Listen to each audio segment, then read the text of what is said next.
Chapter 1353. Good boy, good boy. I've been waiting for Mommy to come home. Xiao Chen beamed brightly. Yun Shirshir put down Xiao Chen and walked over to Mu Yaja, hugging his shoulders from behind. When did you come home? Mu Yaja naturally held her arm and replied indifferently, for o'clock. The moment he opened his mouth, Yun Shirshir could tell from his cold tone that he was not in a good mood. You seem to be in a bad mood. Mu Yaja narrowed his eyes. There was a flash of tiredness and anger in his eyes, but he quickly regained his composure and smiled. No, from your tone, you seem to have something on your mind.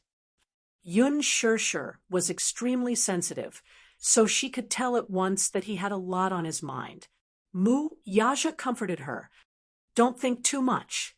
I'm fine. He turned around and stared at her. Where did you go? Oh, I went to the mall in the afternoon to buy some daily necessities. Purchase? What do you need to buy? Beds, blankets, and so on. In the end, she was recognized midway.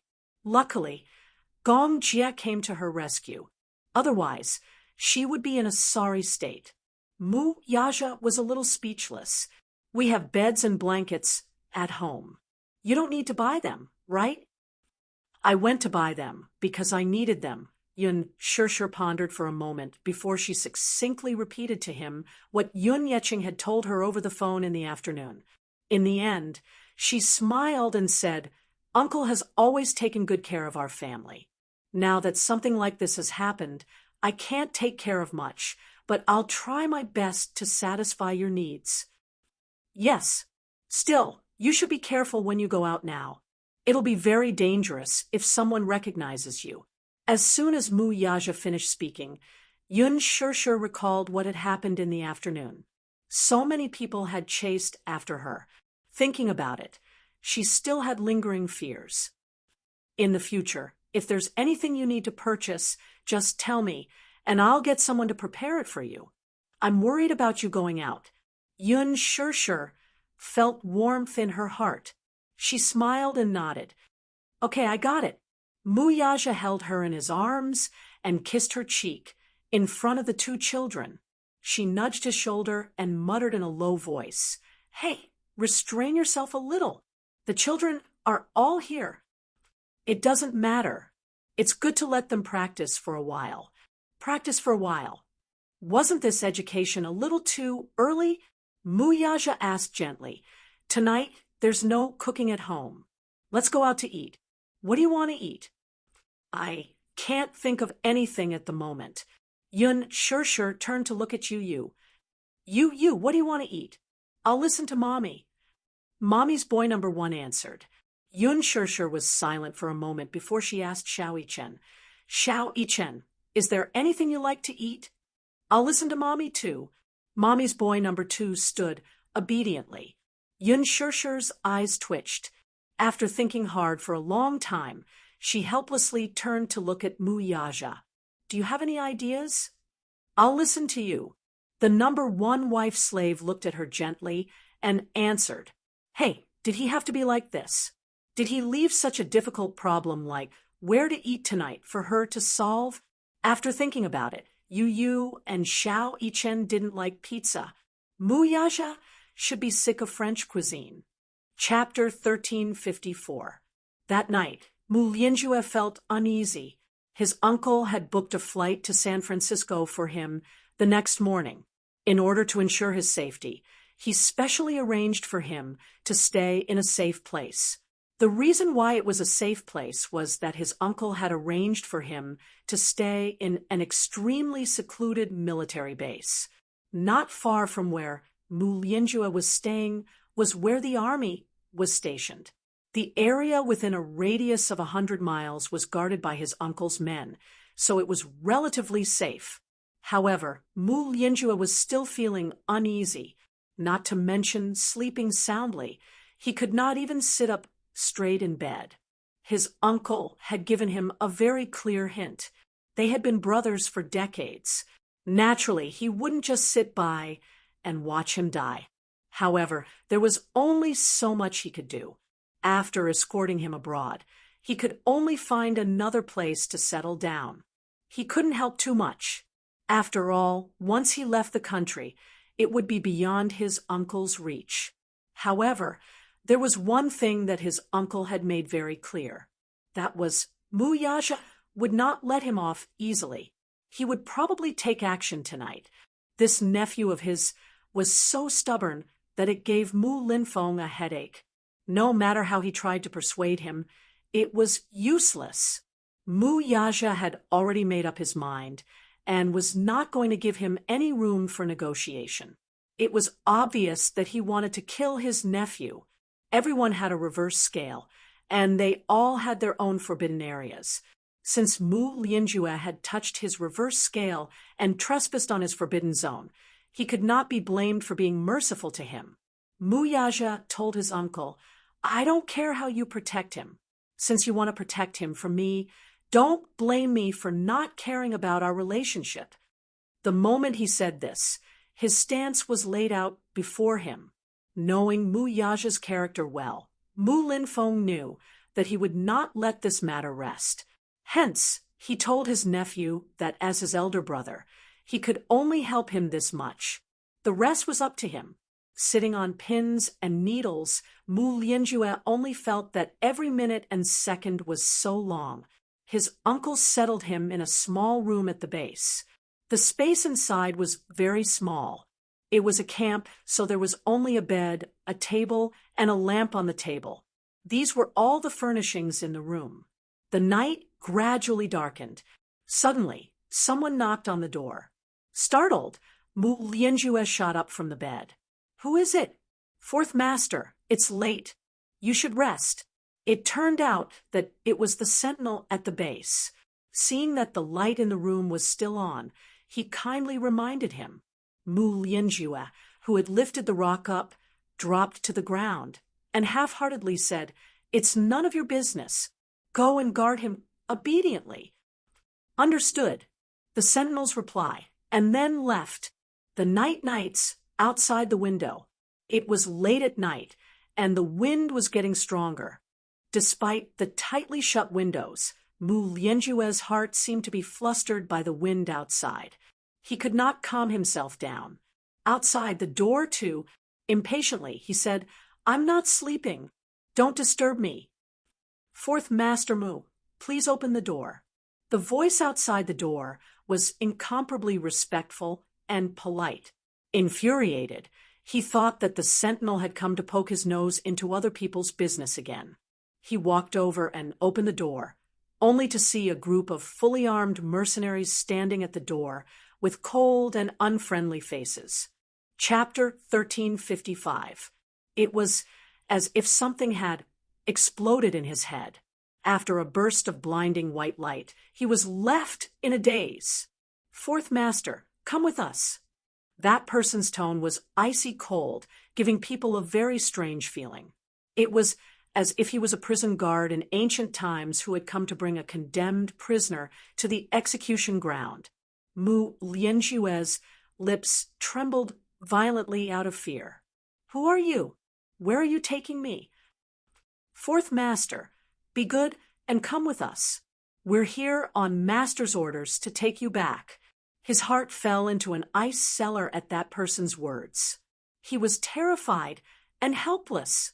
He didn't even need to think about it to know who this master was.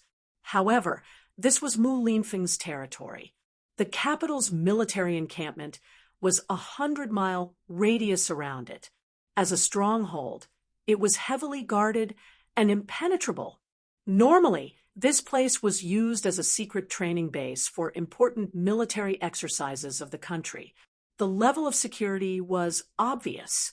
How did these people barge in? That person ignored him and sized up the terrified look on his face without batting an eyelid. His eyes were as cold as ice, like an emotionless machine. "Fourth Master, let's not waste each other's time. If you know what's good for you, you'd better come with us obediently. Don't be so miserable at the last moment." In other words, they would use force on him if he did not stay put and follow them. The warning in his words, coupled with the cold aura on his face, was chilling. "What are you trying to do?" Mu Lianjue dared not move, much less go with them. He cursed inwardly. Where were the soldiers stationed here? Where did they go? What was Mu Linfeng doing? Didn't they say that this area was heavily guarded? Why did Mu Yaja's men barge in without a sound? He didn't know what would await him if he left with these people. Was it death? According to Mu Linfeng, that brat seemed to want to kill him, even going as far as to kill him. Did he really not care about their relationship as uncle and nephew? Did he really have to be so cruel as to force him into a dead end? "I won't go with you." Mu Lianjue was not stupid. He knew that if he went back with them, what awaited him would be the final judgment. Would he still have a chance of survival then? "Fourth Master, I'd like to remind you that you have no right to negotiate with us now." That person's face clearly showed mockery as he looked at him coldly. "Whether you're willing or not, you have to come with us. As for whether you want to leave with dignity or not, it's up to you. My master told me to leave you some face. So before we take a tough stance, you have the right to maintain your dignity." This was the last bit of mercy, Mu Lianjue's mercy. That was because the same blood flowed in their veins. Mu Lianjue's heart felt stifled, as if it were being crushed by a heavy rock, making it hard for him to breathe. He took a few steps back and looked out of the window in a panic, but he heard the man say coldly, "Don't look. The soldiers stationed outside the house have all been taken care of."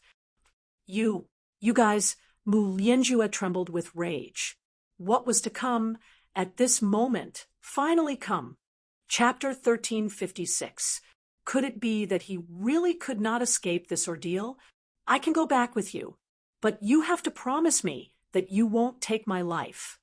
Mu Lianjue shamelessly made such a request. That person snorted coldly. His tone was filled with ridicule and contempt, as if he was mocking his naivety and ignorance. "Promise your life.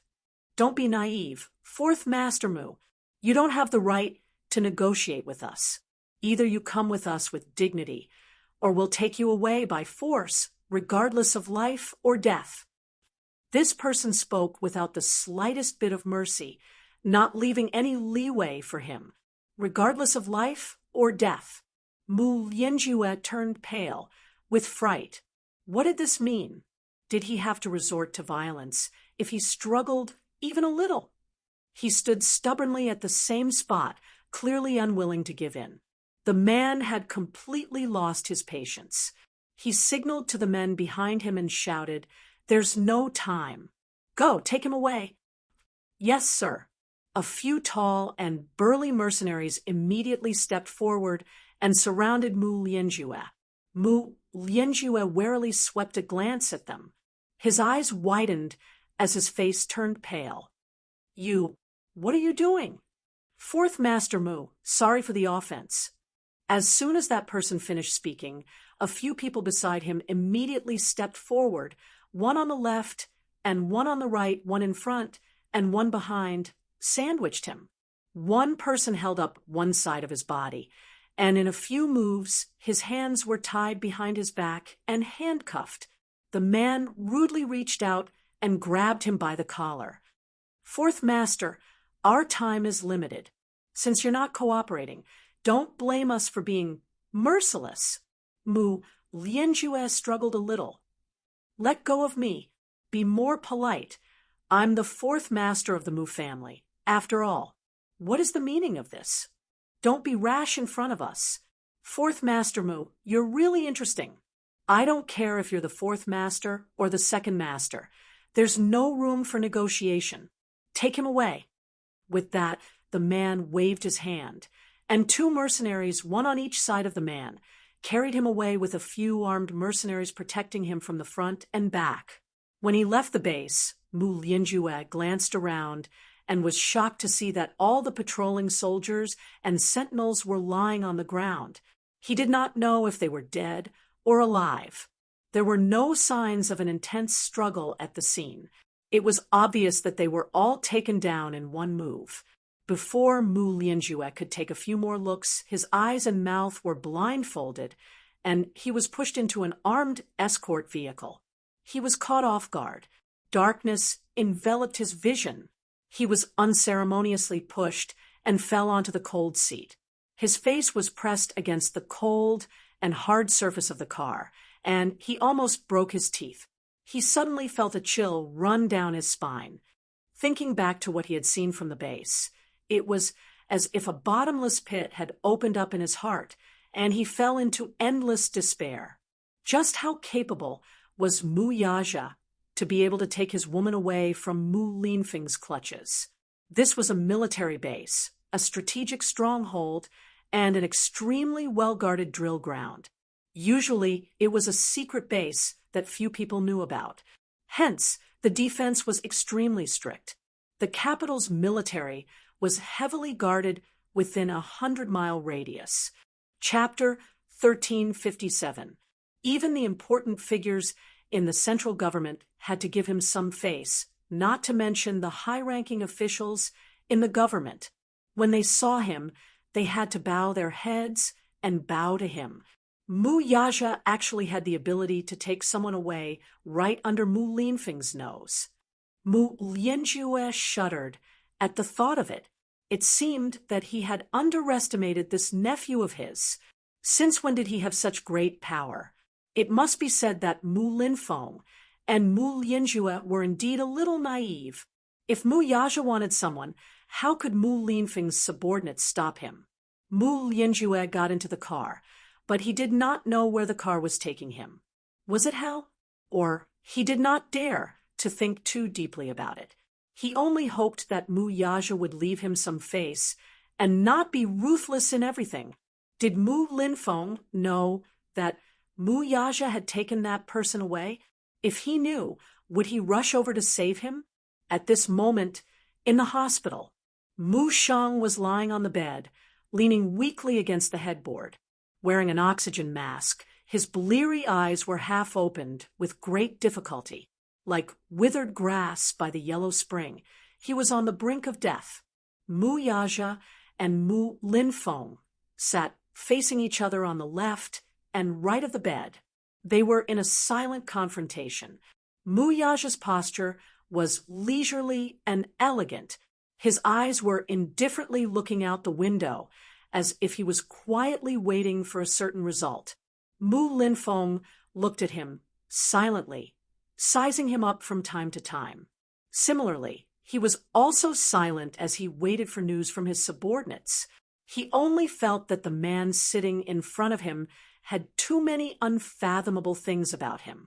Grandpa Mu, on the other hand, was quietly sizing them up. His condition had worsened, and he could no longer speak. The three of them formed a very strange scene. The air in the spacious ward was tense and stifling, especially when Mu Yaja sat in the ward.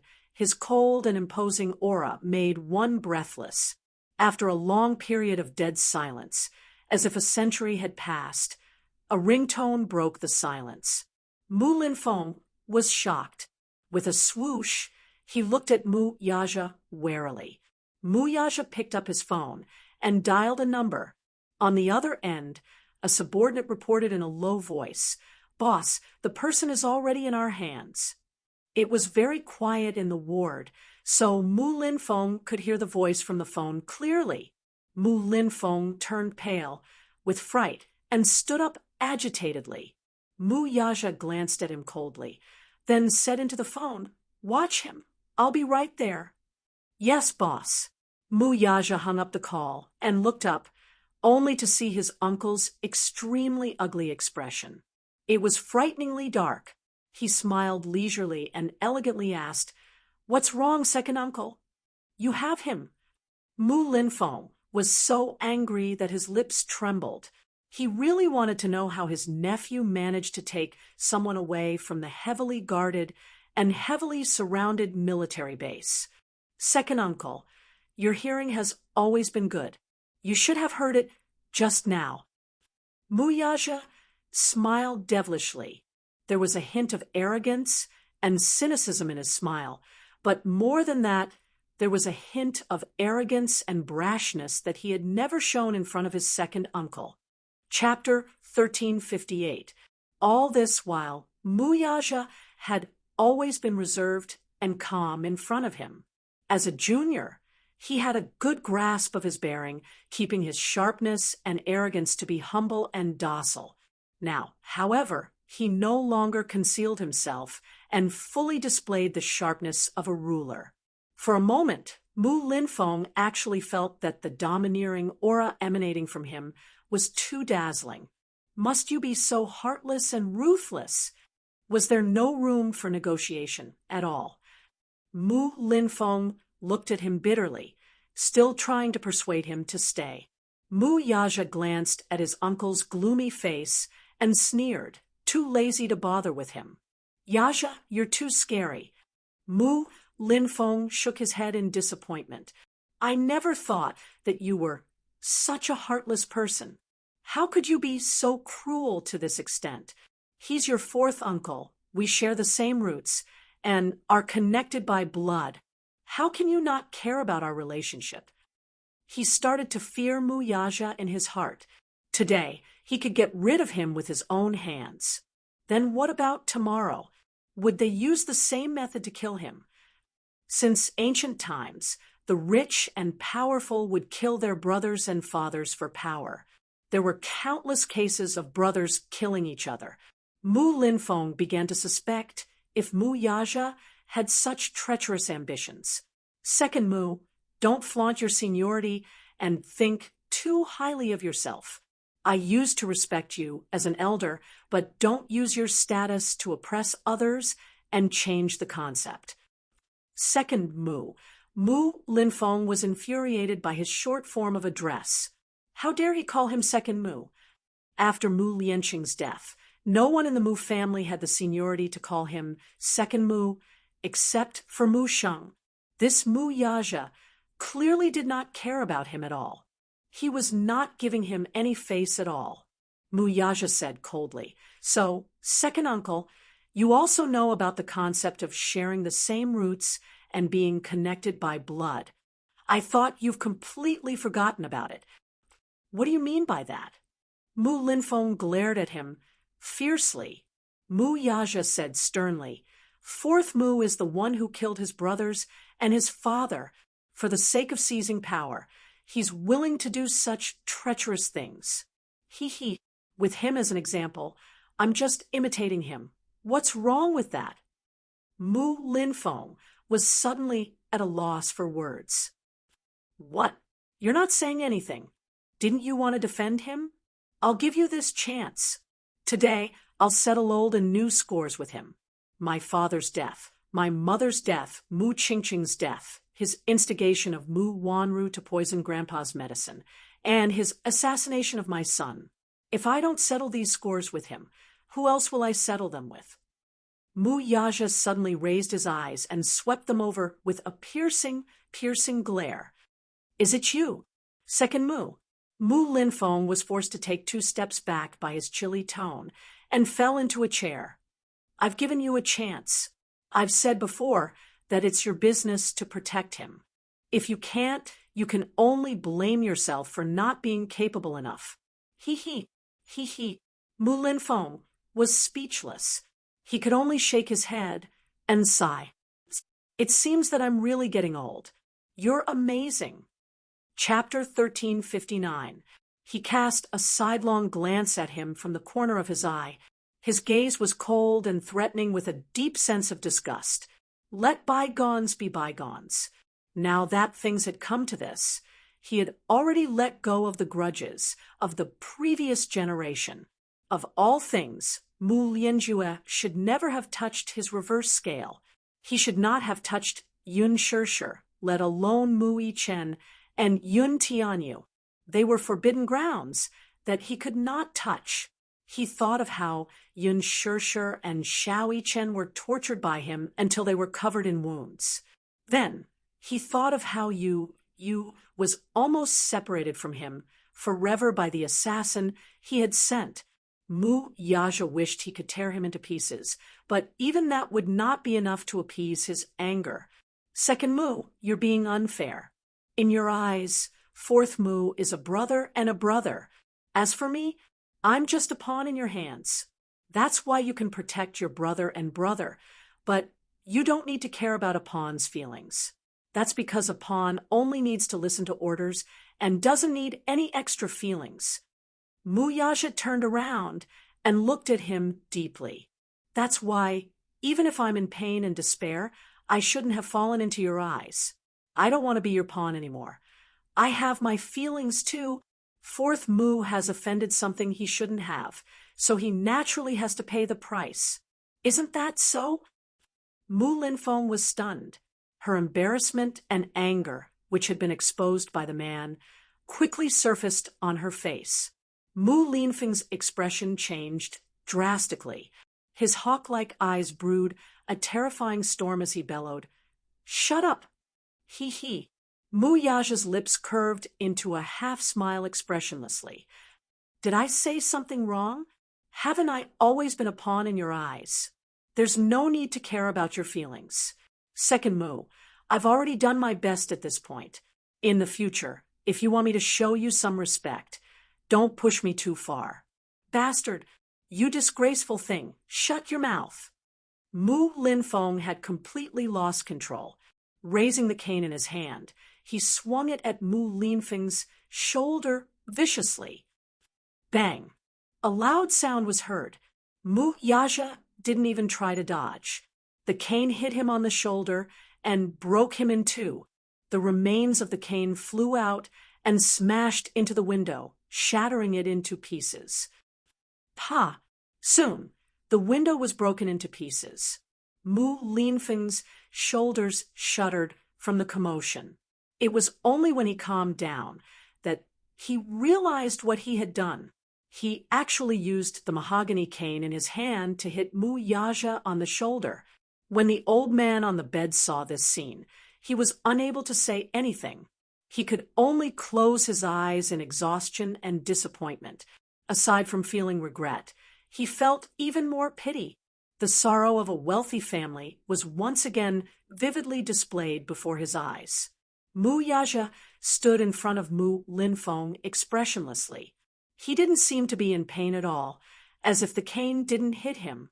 However, the coldness in his eyes was like the thick snow in winter. "I owe you for this strike. Now that things have come to this, it's time to repay your kindness." With that, he smiled coldly and turned to leave. Mu Linfeng watched him leave and slumped on the chair. Chapter 1360. The car sped along the road. It came to an abrupt halt when it reached the highway junction. Mu Lianjue nervously looked left and right, his heart in his throat. The road in front of the car was blocked by a mysterious troop. In front of them was an extended Bentley. Behind the Bentley were 5 armored vehicles. 3 rows of fully armed mercenaries formed a line, tightly blocking the road and completely blocking the way. Yun Tianyu sat elegantly in the back seat of the Bentley with a glass of bubbling cola in his hand. Like a gentleman, he gently sucked on the straw and took a sip. Beside him, Vermilion Bird lowered her body and whispered in his ear, "The car has been stopped." "Check if it's Mu Lianjue himself in the car," he ordered coldly. "Yes, you had already made preparations beforehand." He knew that Mu Lianjue would be escorted out of the country to San Francisco tomorrow morning, so he decided to detain him tonight. However, by the time his men arrived, Mu Lianjue had already been taken away. The scene was littered with wreckage. The soldiers in the station were all taken down in one move. They were not dead and were still breathing, but judging from their injuries, the kidnappers were well trained and skilled. They seemed to be the work of mercenaries. Yu immediately blocked all traffic and set up a strict guard at every intersection when he learned that Mu Lianjue had been kidnapped. What he did not know, however, was that it was Mu Yaja who had snatched his brother away. Sometimes Blood was a magical thing. It was unknown if the father and son had a tacit understanding, but they actually thought of the same thing. After the car was stopped, Deputy Zhou, Mu Yaja's subordinate, got out of the car. He could not help frowning at the scene before him. Just as he was in a daze, he saw a tall and handsome woman alight from the Bentley not far away. She had a head of neat blonde hair that was shaved to her ears. She wore a military vest that revealed her curvaceous figure. However, a cold and solemn, murderous aura emanated from her body. It was like an invisible arrow shooting towards him. She took a few steps forward, and the first thing she said was, "Who is the person in the car?" Vice Captain Zhou furrowed his brows. His expression was displeased, and he became vigilant. "Who are you? Cut the crap. The people in the car, stay. All of you, leave." The vermilion bird spoke. Her words contained a warning. Vice Captain Zhou's eyebrows furrowed even deeper. It was obvious that they wanted to snatch the person from his hands. This was really interesting. "Who are you?" The people in the car were ordered to be taken away by our boss. "We can't leave them behind." "I'm sorry, but I can't comply." "Long-winded." The vermilion bird coldly rebuked. "Hand her over." Vice Captain Zhou frowned, but from the corner of his eye, he caught a glimpse of the armband on Vermilion Bird's arm. On the armband was the emblem of Mercenary Paradise. In an instant, he was stunned. Mercenary Paradise. That was one of the top mercenary organizations in the world. They were actually from Mercenary Paradise. Vice Captain Zhou froze for a moment, then swept his eyes over the crowd. He saw that the other side had more than a dozen men and horses. Their battle array was vast, and their aura was intimidating. Mercenary Paradise was known as the top demonic force. Mercenaries from Mercenary Paradise were invincible. If they really wanted to fight, the situation would be one-sided. ***. Chapter 1361. Deputy Zhou was well aware that the mercenaries from Mercenary Paradise were formidable. Moreover, the other party had more than a dozen people. If they were to confront them head-on, it would be a strenuous and unrewarding task. Thus, he immediately signaled his men with his eyes to send a signal to the headquarters to send back the coordinates. On the other end, Vermilion Bird quickly caught sight of this small movement from the corner of her eye. She immediately took out her gun, nimbly loaded it, and swiftly fired. The bullet whizzed through the air and hit the wireless communicator in the man's hand with a loud bang. With unerring accuracy, it shattered into pieces and fell to the ground. The man was startled when the bullet scratched his palm, leaving a horrifying bloody mark. He raised his head in anger, only to see Vermilion Bird coldly putting away her gun with a disdainful smirk on her thin lips. Deputy Zhou flew into a rage out of humiliation. "What are you trying to do? Hand him over and leave." Vermilion Bird indifferently spat out these words. She stood tall in the cold wind, looking valiant and valiant. Her long, straight legs were strong and relaxed, and her cold eyes were like a wild cat in the forest, sparkling. Mu Lianjue, who was locked up in the car, did not know what was happening outside when he noticed that the car had stopped moving for a long time. He struggled to sit up and, with great effort, inched toward the car window. Arching his back, he used the friction of the car seat to remove the black cloth covering his eyes bit by bit. When he saw the scene outside through the window, his eyes widened in shock. Clearly, he was shocked by the scene before him. The two sides faced each other with swords drawn and soon fell into a stalemate. No one dared to act rashly. Both sides were mercenaries from top forces. Even if there was a gap in strength, it was not to the extent that it was too big. If they were to fight head-on, the gains would not make up for the losses. Deputy Zhou, who was also from the elite, had rich experience and been through hundreds of battles. He knew that biding his time and retreating in order to advance was the best way to do things. Although the wireless communicator was damaged, the signal was still sent out quickly. Muyaja was on his way to the scene when he received the signal. He could not help but frown when he learned that a mysterious team had appeared at the highway intersection and completely blocked off all escape routes.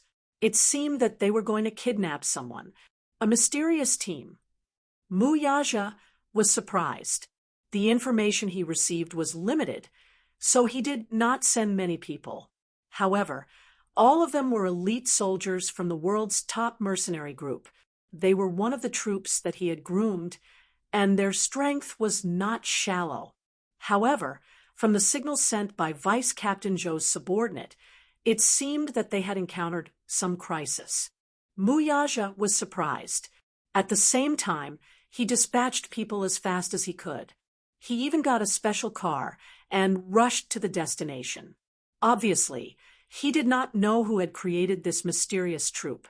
Yun Tianyu had obviously underestimated Muyaja's ability. He thought that Muyaja was unaware of this matter. The news of Mu Lianjue's flight to San Francisco the next day was confidential information that he had obtained by hacking into his uncle's email. Mu Linfeng was clearly trying to cover for Mu Lianjue to leave the country. Naturally, you would not let Mu Lianjue go. One must know that once Mu Lianjue left the country, it would not be so easy to control him. There was no way he would let him go. Chapter 1362. Speaking of which, according to seniority, he seemed to be addressing Mu Lianjue as his fourth granduncle. He had to admit that his fourth granduncle's ruthlessness was an eye-opener for him. Killing one's brother and father was a cruel act that only happened in the royal family in ancient times, yet it happened right before his eyes. He would never let it go. However, the father-son pair had apparently overlooked a more important person, Mu Linfeng. When Mu Linfeng learned that Muyaja's men had abducted someone from the military base, he flew into a rage and quickly sent out a group of soldiers to chase after them. After leaving the hospital, he took a private car to the military base. According to the report from his subordinates, the base had been purged. The so-called purge meant that all the soldiers stationed at the base had been taken down. Fortunately, Muyaja had specifically instructed them to show mercy, so they did not deal too heavy a blow and did not cause too many casualties. Soon, news came from the front line that several armed escort vehicles had been stopped by an equally mysterious force at the southern entrance of the Jingbei Expressway. The two sides were in a standoff, and the situation was in a stalemate. He immediately felt that something was amiss, so he immediately mobilized the local police force and made a call to the capital's military headquarters to dispatch another group of men to the southern entrance of the Jingbei Expressway. At the same time, Muyaja was also rushing to the destination. He was quite far away, so it would take him half an hour to reach the destination even if he hurried. On the way, Lu Jinyu gave him a call to inform him of this matter. Chief, Mu Linfeng has dispatched a group of men to the expressway. Muyaja quickly took this matter seriously.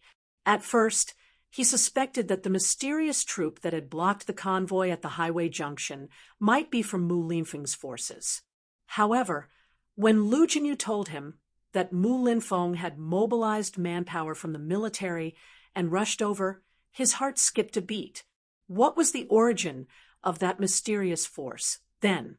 Hence, he stepped on the accelerator and drove the car to the highest speed. He could not allow Mu Lianjue to leave the country under his watch. The car sped along the way, breaking countless rules and running countless red lights. However, his car had a military license plate, so even if the traffic police saw it, they would not chase after him. After all, the military had special privileges in certain aspects. It was important to note that the local police system and the military were separated, each doing their own thing. However, if the military carried out any special operations, the local police force and various forces would have to listen to the military's orders. This was the supreme privilege of the military. This was also the reason why Mu Linfeng had been in politics for many years instead of being in business, and had a prominent and stable position in the Mu family. If one were to ask who held the most prominent position in the family, it would be none other than Mu Linfeng. This was the reason why Mu Yaja had always been so respectful to him. As a bigwig with a military background, Mu's Izes. Even when Grandpa Mu was still the head of the family, his position in the Mu family was only second to one and above everyone else. Chapter 1363. Thus, when Mu Yaja openly rebelled against him, Mu Linfeng found it unbelievable and even flew into a rage out of humiliation. Inwardly, however, he thought that the brat had lost his mind to openly rebel against him for a wild woman. At the same time, the manpower from the special forces quickly gathered at the highway intersection. They were all fully armed and had excellent ammunition. Mu Linfeng ordered that no matter what, they had to bring the person back alive. No matter who the other party was, they had to pay a price if necessary. Upon receiving this order, these mercenaries carried sufficient ammunition and guns and rushed over with the determination to exchange fire. You clearly did not know about Mu Linfeng's handiwork, or that the latter had once again mobilized military forces from the mercenary groups. He remained in the car calmly and called Gong Jia. When Gong Jia found out that the men he had sent were in a deadlock with the other party, he sent more men and rushed over. The three parties were on their way to the same destination. On the surface, the suburbs of the capital looked calm and peaceful, but the game in the dark was already in an abyss of suffering and surging winds and clouds. Seeing that the other party was unwilling to hand over the person, Vermilion Bird no longer showed mercy. Expressionlessly, she turned around and took out her radio communicator, saying coldly, "They're not willing to hand over the person. Prepare to fire." Vice Captain Zhou was shocked. Could it be that the other party had more than a dozen people, and there was an ambush in the dark? For a moment, he looked around vigilantly, jittery at the slightest sound. Now that they were outnumbered, it was inevitable that they would be isolated and without help. However, just as Vermilion Bird's troops were about to fire, Mu Linfeng's men arrived. Vermilion Bird suddenly caught the sound of police sirens not far away. Instantly alert, she took out a pair of binoculars from her waist and agilely climbed onto the roof of the car to observe the distance. A few hundred meters away, she was shocked to see more than a dozen military vehicles, with dozens of police cars clearing the way, speeding over from the south entrance. From afar, red and blue lights flashed continuously. The scene of dozens of vehicles driving over was truly spectacular. You turned around. At the same time, he keenly heard the sirens from afar and became alert. "Vermilion Bird, what's the situation?" "There seems to be a situation." Vermilion Bird jumped down from the roof of the car and reported to him, "There are more than a dozen military vehicles coming here. I suspect that they are from the special group." Mu Linfeng. This was the only possibility that you could think of. "I suspect it's him." After all, other than Mu Linfeng, no one else in the entire capital had the authority to deploy so many people from a special grade corporation. While Zhu Ke and Yu were reporting to each other, the military vehicles quickly arrived and completely sealed off the South Pass Road. They surrounded Zhu Ke and Vice Captain Zhou's troops. Then a few mercenaries with guns in their hands walked down from several military vehicles. These mercenaries were different from the soldiers stationed at the station just now. Between their iron-like faces, there was a cold-blooded valiance unique to the country's machinery. Tisk, Yu suddenly frowned and smacked her lips. Vermilion Bird said in a deep voice, "Don't be afraid, President Yun. I'm here." "No," Yu said calmly. "Then I think I drank too much Coke. The roots of my teeth are a little sore," Yu said faintly Zhu Ke was instantly speechless and broke out in a cold sweat. Chapter 1364. She thought that the little guy was scared and nervous, so she did not expect him to say such a ridiculous thing. Suddenly, Yu uttered a wise saying in a serious tone. Kids should drink less cola. With that, he put the cola aside. His tone was as mature as a veteran. Vermilion Bird. This squishy dumpling could still say such dry humor at such a critical juncture. That was enough. Yu rolled down the car window and scanned the scene outside. His face regained its usual coldness as he reminded, Vermilion Bird, you don't have to send us off if it's not necessary. Let's see what's going on. Yes, I understand. Vermilion Bird nodded and obeyed. The troops dispatched by Mu Linfeng quickly sealed off the road and surrounded the scene. They took full control of the situation and took control of the situation. What Yu did not expect, however, was that Mu Linfeng would show up at the scene in person. According to his original plan, he would arrange for Mu Lianjue to stay at the base and get him to the airport at dawn so that he could board a flight to San Francisco. Just as he had expected, Mu Yaja had indeed made a move. What he did not expect, though, was that the man's men were so capable. With just a group of a dozen or so people, they easily dealt with the soldiers stationed at the base and escaped with their captives.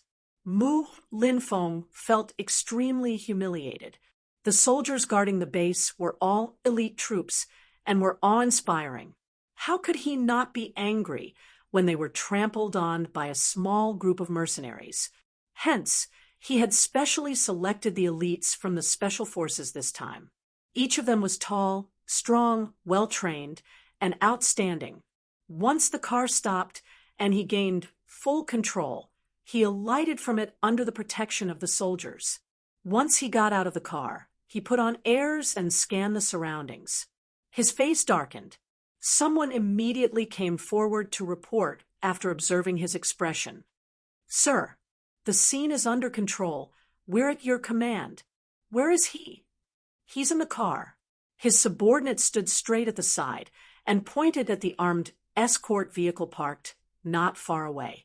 Yu sneered inwardly when he saw the man through the window. This second granduncle of his was quite powerful. Could it be that people with a bit of a special background all had this kind of character? Before doing anything, they would put on airs for others to see. He did have a bit of an air about him. Seeing that the scene was under control, Deputy Zhou's men did not dare to act rashly. It was not because of anything other than the fact that they would not gain anything if they went head-on. Previously, Mu Yaja had given the order to bring Mu Lianjue back. He wanted to see him dead or alive. As mercenaries, their employer's orders were absolute and could not be disobeyed. Therefore, they treated this order like an imperial edict. However, the current situation was somewhat outside of the plan. Therefore, Deputy Zhou and the rest kept their cool and stayed in their original positions. Before Mu Yaja's reinforcements arrived, they would remain sober and not act rashly. Mu Linfeng sent someone to check Deputy Zhou's car and bring Mu Lianjue out. Deputy Zhou gnashed his teeth in hatred at the arrogant and despotic manner of his men. Chapter 1365. Mu Linfeng suddenly noticed the elongated Bentley parked at the side. Puzzled, he took a look at the license plate, which started with capital AG6, and was stunned. Capital AG6 license plates were rarely issued. Most of them were issued by the central government to international political figures or people under special protection. Cars with this license plate could pass unimpeded no matter where they went. Even if it was a central non-high, they could drive straight in without stopping. This meant that they had supreme authority. In the capital, the level of authority was a symbol of status. Thus, a simple license plate could reflect a lot of things. Mu Linfeng was astonished to find out who was sitting in the Bentley. His subconscious reaction was to check the authenticity of the license plate. This was because even with his qualifications, it was impossible for him to obtain such a high-level license plate. The car Yu was issued by the central government to Gong Jia. Gong Jia had come to the capital this time to meet some mysterious leaders and negotiate some special deals. Gong Jia was born in the arms industry and maintained close ties with various countries' political figures. A person like him would be specially received by any country's leader. Thus, every time he came, the central government would receive him with high standards and make special arrangements for him. Mu Linfeng was suspicious, so he led his men forward to see who was sitting in the car. Alas, the vermilion bird raised a hand to stop him the moment he stepped forward and held his outstretched hand tightly. Hiss! Vermilion bird's strength was too terrifying. Even Mu Linfeng could not take it and frowned in pain. Mu Linfeng's expression changed, and the atmosphere became even more tense. Seeing that someone dared to act rashly in front of Mu Linfeng, the people beside him shouted, "How dare you? Who are you? How dare you act rashly here? Take your hand away." Vermilion Bird looked up coldly and did not move at all. Her handsome face was extremely cold. She only had one master and only listened to Yu's orders. She did not need to listen to anyone else. Vermilion Bird did not let go. Instead, she used even more strength and strength. Unable to bear her pain, Mu Linfeng frowned in pain. However, due to his status, he had no choice but to maintain his dignified posture. His sharp, eagle-like eyes shot a warning at the Vermilion Bird. The adjutant standing beside him immediately went forward and shouted, "I told you to let go. Don't be rash. Didn't you hear me? Let go." With that, he tried to break free from Vermilion Bird's grip. Unexpectedly, Vermilion Bird easily caught his hand and twisted it. With a crack, his wrist was broken. The man groaned and endured the pain and broke out in cold sweat. At this moment of confrontation, the window of the Bentley suddenly rolled down. "Vermilion Bird, let go. Don't hurt the relationship between me and second uncle." His voice was childish, but it was steady. Surprised, Mu Linfeng looked into the car and saw you sitting in the back seat expressionlessly. If it were not for his youthful appearance, one would not be able to tell that he was a 7-year-old child. However, when Mu Linfeng saw his delicate face, the latter turned pale with fright. Ichen. Chapter 1366. Yu coldly opened his eyes. A frosty glint flashed across his eyes, and at the same time, his pink lips curled into a cold smirk. "Second granduncle, it's our first time meeting. Nice to meet you." The moment he opened his mouth, Mu Linfeng quickly realized his identity.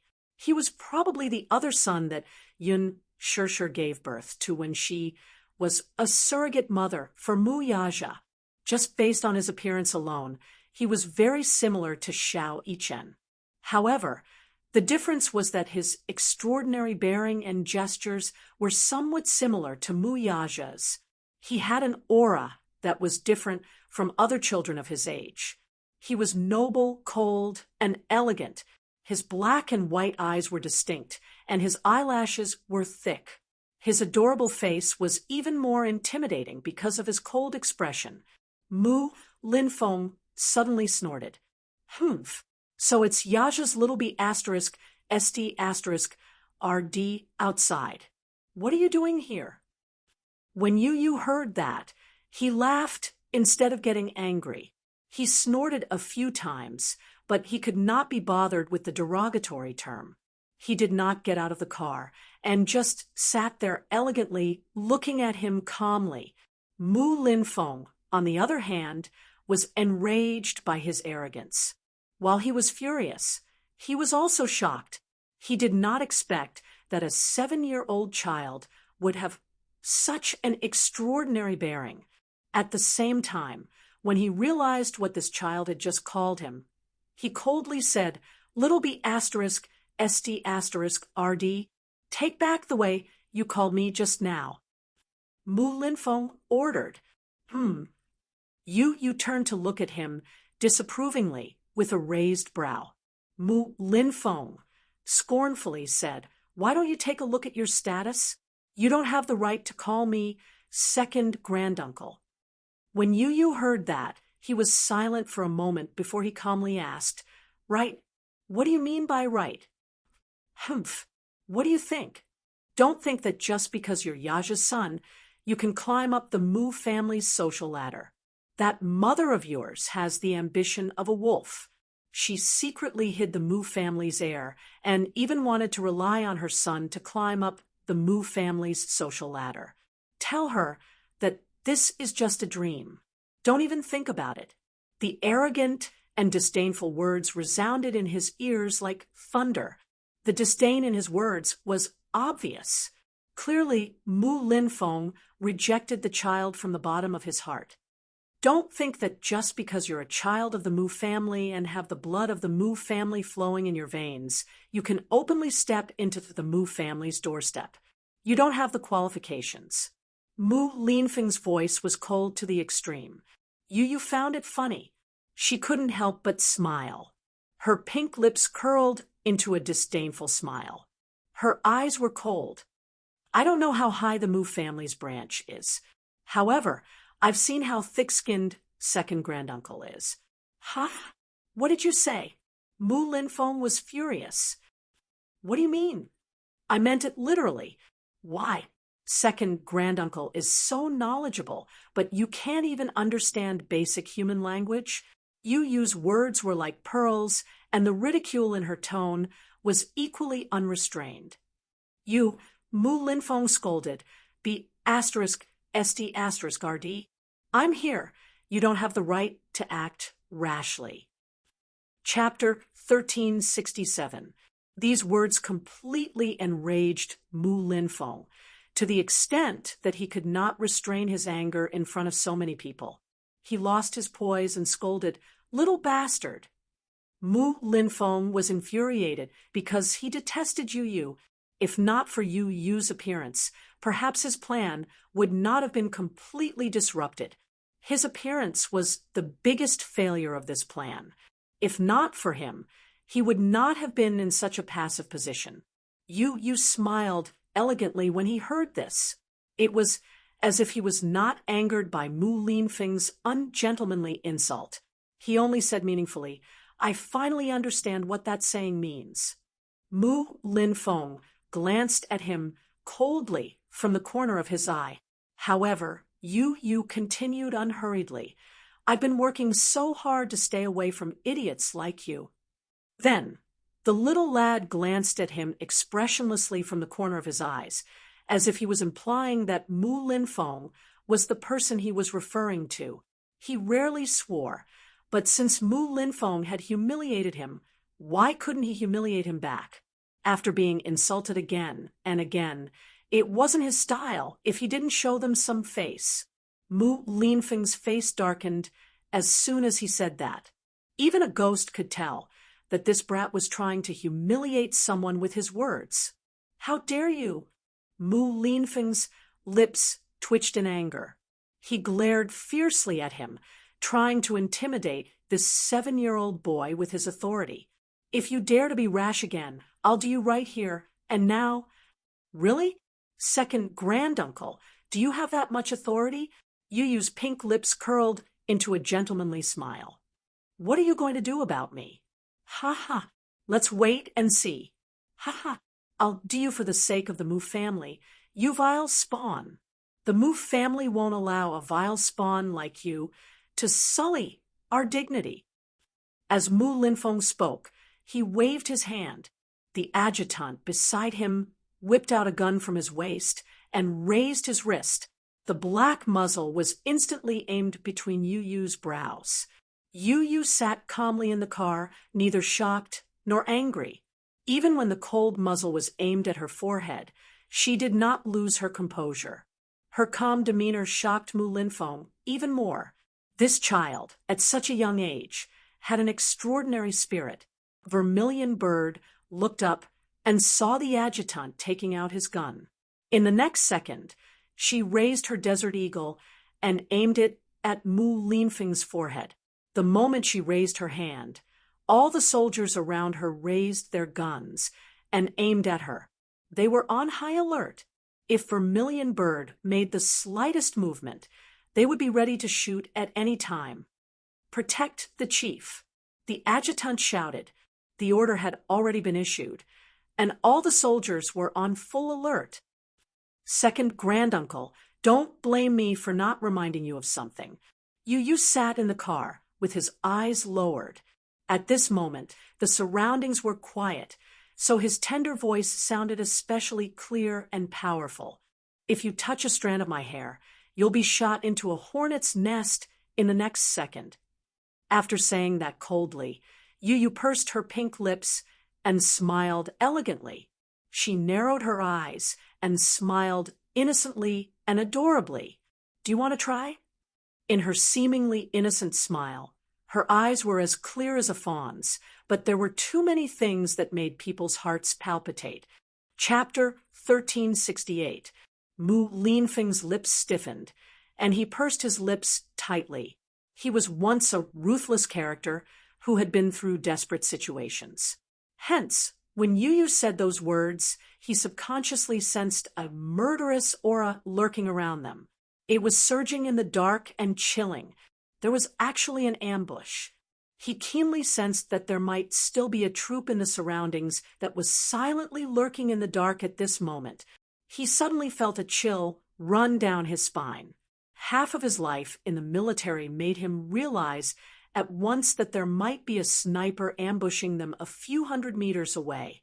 Perhaps there was a sniper hiding in the dark, aiming at the space between his eyebrows with his sniper scope open.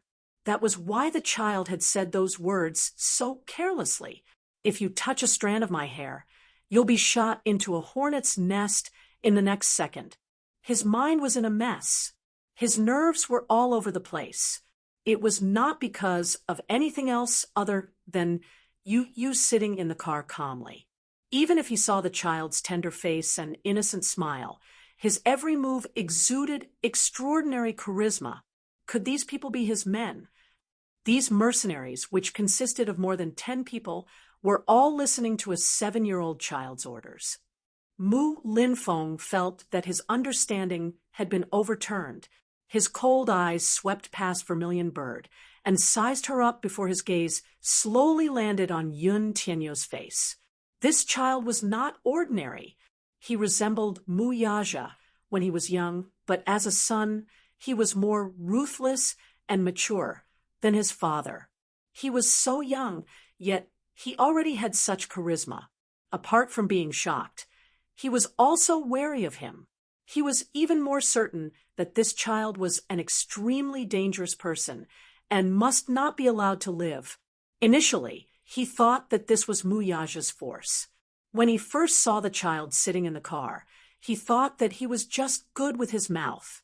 However, Mu Linfeng was half a beat slower to react, and his heart instantly froze. He came back to his senses and suddenly realized that this child was not such a simple character at all. He could not figure it out. How could he have imagined that a child could have such power? How did he do it? Put the gun down. Vermilion Bird warned coldly. As Yu's secret guard, she would not allow anyone to pose a threat to Yu in front of her. She warned sternly as her gaze shot out like a sharp sword. Even the experienced adjutant could not help but be intimidated by her gaze. His hand, which was holding the gun tightly, trembled, but he still did not put it down. The Vermilion Bird didn't say another word. She suddenly stepped forward, swept her long leg, and gave a high kick. With a heavy, muffled sound, she kicked his hand that was holding the gun. The gun flew out of his hand. At the same time, the soldier at the side saw her move and wanted to shoot her. Vermilion Bird's eyes. Kill! Before the soldier could open fire, The atmosphere at the scene was completely tense, and the sound of loading rose and fell one after another. Vermilion Bird spun around, but in a flash, she appeared behind Mu Linfeng like a specter in the next second. She pointed the gun at the back of his head and bellowed, "Who dares to move?" The air seemed to have frozen, and everyone held their breaths. Chapter 1369. The entire process took less than 5 seconds. Vermilion Bird's movements were so nimble that it made one's scalp tingle. Fast as lightning. It made one's heart beat faster. They had already experienced Vermilion Bird's ability with just a glance. No one dared to be sure that their movements were faster than the bullets in her pistol. Hence, no one dared to make a move the moment she gave her order. Yu raised a brow and shrugged innocently. She rebuked, "Everyone be obedient. Vermilion Bird is very fierce. If anyone disobeys, the bullets won't have eyes." Mu Linfeng's face darkened further. His son's arrogance made him gnash his teeth in hatred, but he could do nothing to him in this situation. In fact, looking at the scene, Mu Linfeng's men had the advantage in numbers. There were at least a dozen cars worth of military equipment. In terms of head count, they did not lose to Yun Tianyu. The reason why he dared not act rashly was that Yu had arranged for a sniper to ambush him in the dark. Perhaps someone was aiming at the space between his eyebrows right now, with Vermilion Bird behind him. Even if he had the advantage in numbers, he would not be able to gain any benefits. Mu Linfeng dared not make a move, and the situation came to a standstill. "What do you mean by this?" Mu Linfeng snorted. "Looks like you don't know your place. Do you know what will happen to you if you do this?" "Second uncle has a high position and a noble status. I know it very well." Yu smiled faintly. "It's just that, second uncle, you're the one who doesn't know my place, not me. You understand?" "What do you mean?" "Nothing," Yu casually said. "I just hope that second uncle won't interfere in my affairs. I'll give you a chance now. Take your men and leave immediately. I won't hurt a single strand of your hair. However, there's one person who must stay." Mu Linfeng frowned when he heard that. Without thinking, he knew who the person you wanted him to stay was. It seemed that this lad was here for fourth Mu, too. At that moment, he suddenly realized what Yu had said. "Second granduncle, you're the one who hasn't figured out my identity, not me. You understand? Did he not know who he was? Who was this child?" For a moment, Mu Linfeng could not figure it out. Thinking about it again and again, he felt a chill from the bottom of his feet. However, he did not lower himself and continued to put on airs. With a cold face, he said, "I should be the one saying this to you. Have some self-awareness and retreat with your men. Then, I won't argue with you about what happened today." However, despite putting on airs, Mu Linfeng still showed a trace of weakness. Unlike his aggressive attitude earlier, he did not have much confidence in his words now. You did not give him a way out. "You're kidding." His lips curled up mockingly, and a trace of disdain appeared on his tender little face. "If second uncle insists on interfering, why don't you give it a try? I'd like to see how you're going to take him away from me." A trace of viciousness flashed across Mu Linfeng's eyes. His face darkened and then turned green.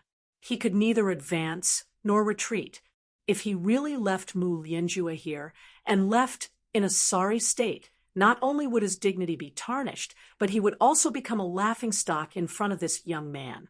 If he really wanted to protect and take him away, it would be harder than ascending to the heavens. Chapter 1370. It seemed that it would be more difficult than ascending to the heavens if he really wanted to protect and take her away by force. At the same time, they were in a deadlock like this.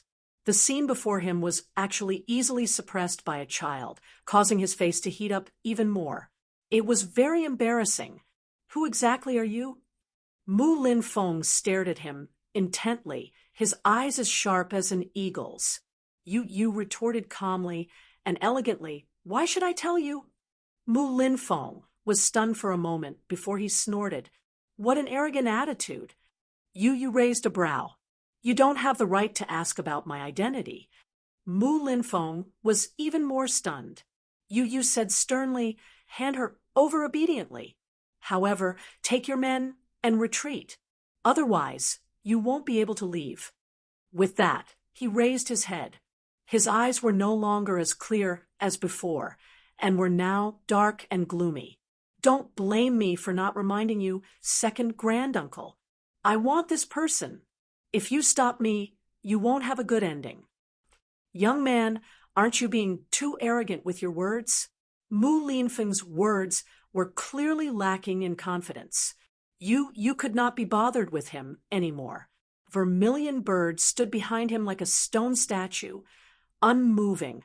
The gun in her hand was raised, and the cold, black muzzle was aimed at him like an endless abyss. It was as if he would be mercilessly devoured if he made the slightest move. Mu Linfeng glanced at her, but from his angle he happened to see Mercenary Paradise's epaulette on her shoulder. He was shocked. Mercenary Paradise was famous, so he had naturally heard of it. It was said that this organization was a mercenary group created by the Hurricane Group. They were a mercenary group from Mercenary Paradise and had extraordinary strength. Mu Linfeng's gaze deepened as he looked at Yu. What exactly was this child's identity? After a long silence that felt like a century, Mu Linfeng turned his face slightly and glanced sideways at Mu Lianjue, who was standing not too far away, with a hint of struggle in his eyes. Mu Lianjue turned to look at his brother as well. He could see the hesitation and struggle on his face. It was obvious that he was hesitating and was weighing the pros and cons in his heart. Second brother. Mu Lianjue's lips trembled in agitation as he screamed at the top of his lungs, "Take me with you! You can't leave me here!" He wasn't afraid of death. There were some unknown things that were even more frightening and terrifying than death. He didn't know what would happen to him if he fell into Mu Yaja's hands. He didn't dare to think about it. Plus, he was unwilling to accept it. He was unwilling to lose just like that. Upon hearing his voice, Mu Linfeng frowned and felt a sense of irritation rise within him. This thing is a hindrance. Unable to accomplish anything, but good at spoiling things. It seemed that this was Fourth Mu's fate. Even if Mu Linfeng was unwilling to admit it, he did not want to throw his life away for nothing. Although he did not believe that this 7-year-old child could do anything to him, looking at the situation before him and thinking about Yu's warning in his heart, he was ultimately defeated and did not dare to gamble with his life. He was surprised that this child had such power and ability, but his heart also palpitated at the deterrence in the child's words. He did not quite believe it, but he did not dare to doubt it. Chapter 1371. Mu Linfeng sucked in a deep breath of cold air and said in an extremely pathetic voice, "Fine, I'll take my men away." "No," Mu Lianjue exclaimed the moment he finished speaking. "Second brother, do you really believe that child's words? He's just a 7-year-old child. How can he scare you?" "Second brother, he's just a child. How can you believe his words?" Mu Linfeng reprimanded. "Shut up." Mu Linfeng did not want to waste his breath on him. He was already embarrassed from retreating in such a sorry state. Now, his brother's questioning made him even more embarrassed. He had been rebuffed time and time again, especially by this 7-year-old child, who did not leave him any face at all. He no longer had any face left. Mu Lianjue's few words had completely stripped him of what little face he had left. Thus he ordered coldly, "Retreat." The moment he said that, The soldiers at the scene withdrew their stance. Mu Linfeng turned around and walked toward the car. Mu Lianjue immediately ran toward him, blocked his path, and grabbed his shoulder. "Second brother, are you really so heartless? Are you going to leave me here just because of that child's one-sided words?" Mu Linfeng sneered and retorted, "Ha, he's just a child. Why are you so flustered?" Mu Lianjue was taken aback by this unexpected slap in the face. In fact, even though he was facing a 7-year-old child, he felt an inexplicable fear from the bottom of his heart. It was just that he was unwilling to admit it. He was actually afraid of a child. He was afraid of a 7-year-old child. Mu Linfeng brushed his hand away and was about to leave. Seeing that he really did not care about him anymore, Mu Lianjue's heart twisted with hatred as a sinister and dark rage surfaced on his face. He abruptly turned around and dashed forward to grab Mu Linfeng's shoulder from behind.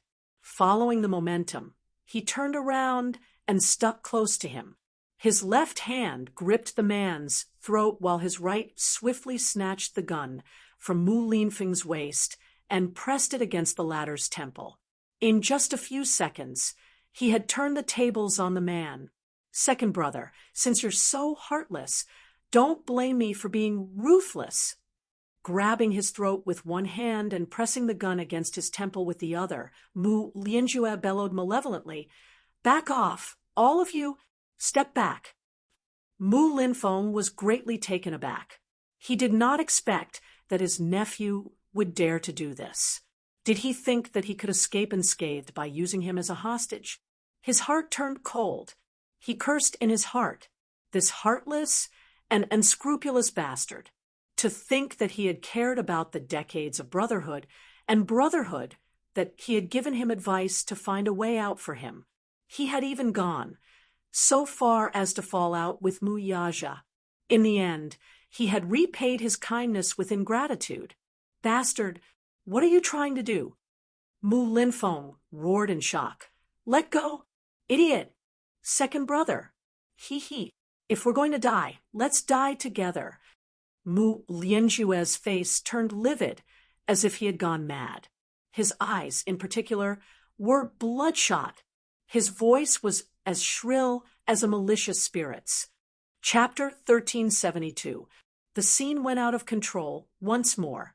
No one had expected things to develop in this direction. After a moment of stunned silence, the crowd went on alert and aimed their guns at Mu Lianjue. His lips curled into a bloodthirsty smirk as he tightened his grip on Mu Linfeng's throat. His knuckles tightened as he pressed the gun muzzle against the latter's temple. He was ready to fire. Tell them to put down their guns. He threatened. Mu Linfeng remained silent. His face was flushed red from suffocation. But even so, his lips remained tightly pursed, and he did not loosen his grip. "You really think I won't dare to kill you, don't you?" Mu Lianjue's voice grew colder. "At most, I'll drag you down to hell with me. If I die, tell them to put down their guns. Do you hear me? Do you hear me?" "Mu Si, are you crazy? Are you—" Mu Linfeng spat out a few words with difficulty as he glared at him with bloodshot eyes. Like an enraged beast, he flew into a rage. Mu Lianjue sneered. "Second Mu, cut the crap. I told you to order them to put away their guns. Do you hear me? I don't have the patience. Tell them to put away their guns. Put away their guns." As he spoke, he tightened his grip on Mu Linfeng's throat and exerted more force with his fingers, as if he wanted to stab the latter's throat.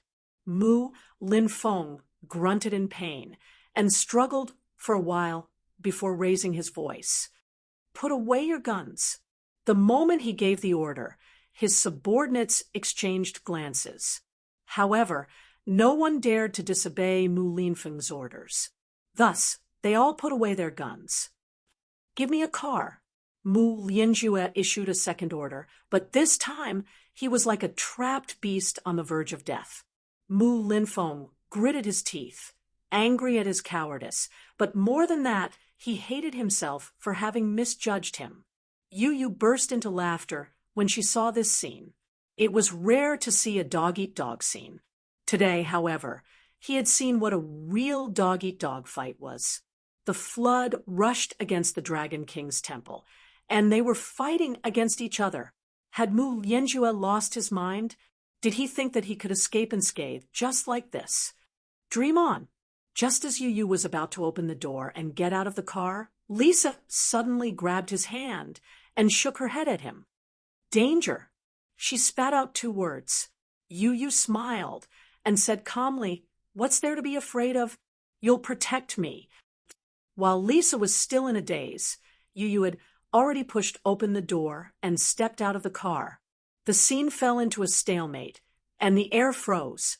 Mu Lianjue held Mu Linfeng hostage as he yelled, "Give me a car! Did you hear that? Prepare the car for me." Just as he finished speaking, he caught a glimpse of Yu getting out of the car from the corner of his eye. He stepped on the ground and stood up straight. Then a snow-white and adorable face appeared in front of him. With his hands behind his back, Yu stood obediently before him like an elegant gentleman. He cocked his head and smiled innocently. "Fourth granduncle, we've just met, and you're already in a hurry to leave. Don't you want to sit down and have a cup of tea?" His voice was immature and tender, and at the same time, it was still childish.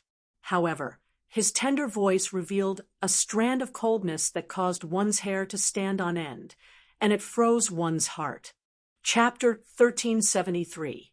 Mu Lianjue snorted. His eyes narrowed dangerously as he met Yu's gaze. His face, however, was as cold as a snake's. "Don't call me fourth granduncle," he said in disgust, and then sneered. "The plan failed this time because I was careless. The blunder of the whole plan was that I didn't expect Mu Yaja to have trained 2 capable sons. If I had known, I wouldn't have ended up in this state." Mu Linfeng, who was being held in his hands, kept struggling. Seeing him struggle, Mu Lianjue bellowed, "Behave yourself. Don't move. I'm warning you. I don't have the patience to pester you now. If you don't behave yourself, don't blame me for not giving you face.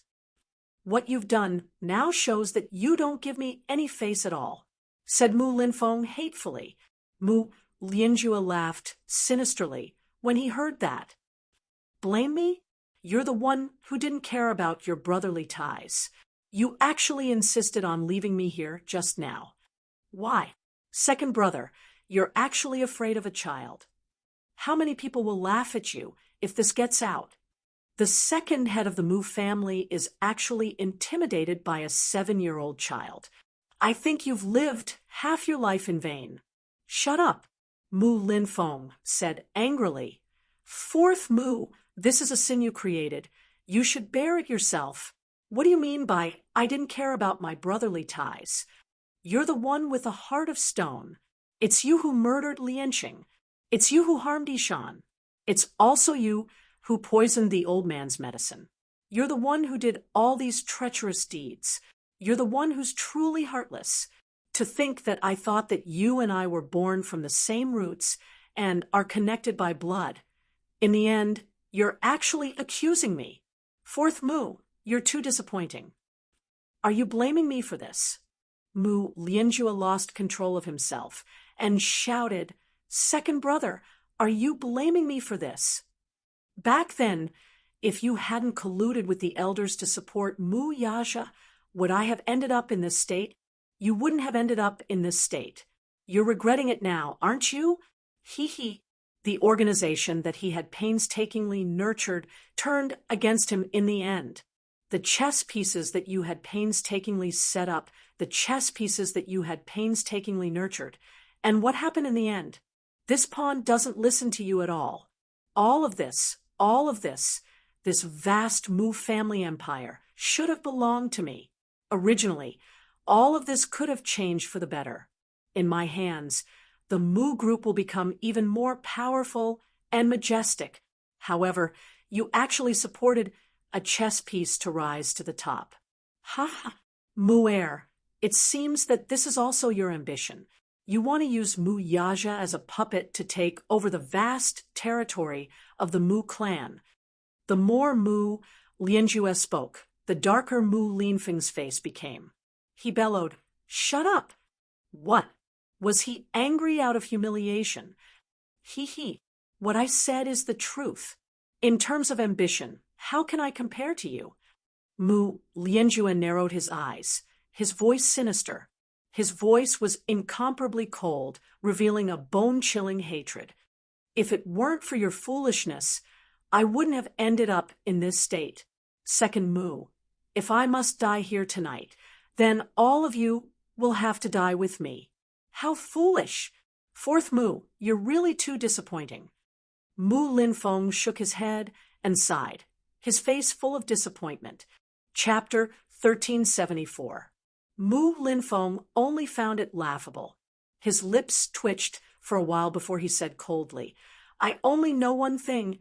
The evils committed by the heavens can be defied. The evils we bring upon ourselves are the hardest to bear." Do you think that you can completely shirk your responsibility by saying this? Or do you think that I'll let you off just because you said this? Wishful thinking. Mu Lianjue laughed sinisterly. At this moment, he was already in a state of madness. Mu Linfeng felt a chill in his heart. The evening wind kept blowing a bleak chill, but it could not overcome the coldness in his heart. His lips curled up as the mockery in his eyes turned into helplessness. He let out a long sigh, helplessness appearing on his weathered and battered face. Fourth Mu, as your elder brother, I only have one piece of advice for you. Stop it while it's still early. What you're doing is meaningless. You shouldn't have done that back then, either. Do you know that what you did was akin to patricide? It's treason. All the more you shouldn't have done it now. I don't want to hear all this from you. What's the point? Mu Lianjue's eyes reddened. The position of the Mu family's head was supposed to be mine. It was mine. Do you know how long I've worked to become the Mu family's head? Do you know how hard I've been living for the past few decades? That old fart, however, negated all my hard work and effort with just a few words. Then what's the point of all my hard work all these years? What about you? You actually supported Mu Yaja to become the head. Was I not even comparable to a 20-year-old kid back then? You're gravely mistaken about that. You're merely gauging the heart of a gentleman with a cautious heart. Mu Linfeng paused, his face twitching a few times before he continued. I admit that I did neglect your feelings when I nurtured Yaja and supported him to become the head of the family. You're also right about part of the reason why I nurtured him to become my power. My motives were indeed impure and selfish. However, it's definitely not what you said. At that time, the Mu family's power was changing, and I wanted to stabilize it. That's why I chose this child. In fact, in my eyes, Yaja was an outstanding child. Facts have proven that I wasn't wrong. This child is indeed very outstanding, better than you. There's no doubt about that. Thus, even now that he's gone against my wishes, I don't regret standing up for him and supporting him. As you can see, the Mu group has been growing stronger and stronger in his hands. The changes in the Mu group were obvious to all. Back then, if it weren't for him, the Mu group wouldn't have been able to survive that crisis unscathed. My heart is with Mu group, and Mu group is the most important. Perhaps, to you, these words may sound a bit pompous, but they are my true thoughts. If the Mu group can become a core business empire in his hands, I will have fulfilled my wish in this life. Mu Lianjue's eyes narrowed in anger as the corners of his lips twitched. His face looked especially hideous as his eyes slowly coiled around his neck like a venomous snake. What a great idea!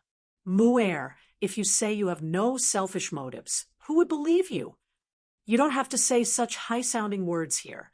Chapter 1375. No matter what you do now, there's no turning back. It's time for you to pay back your sins.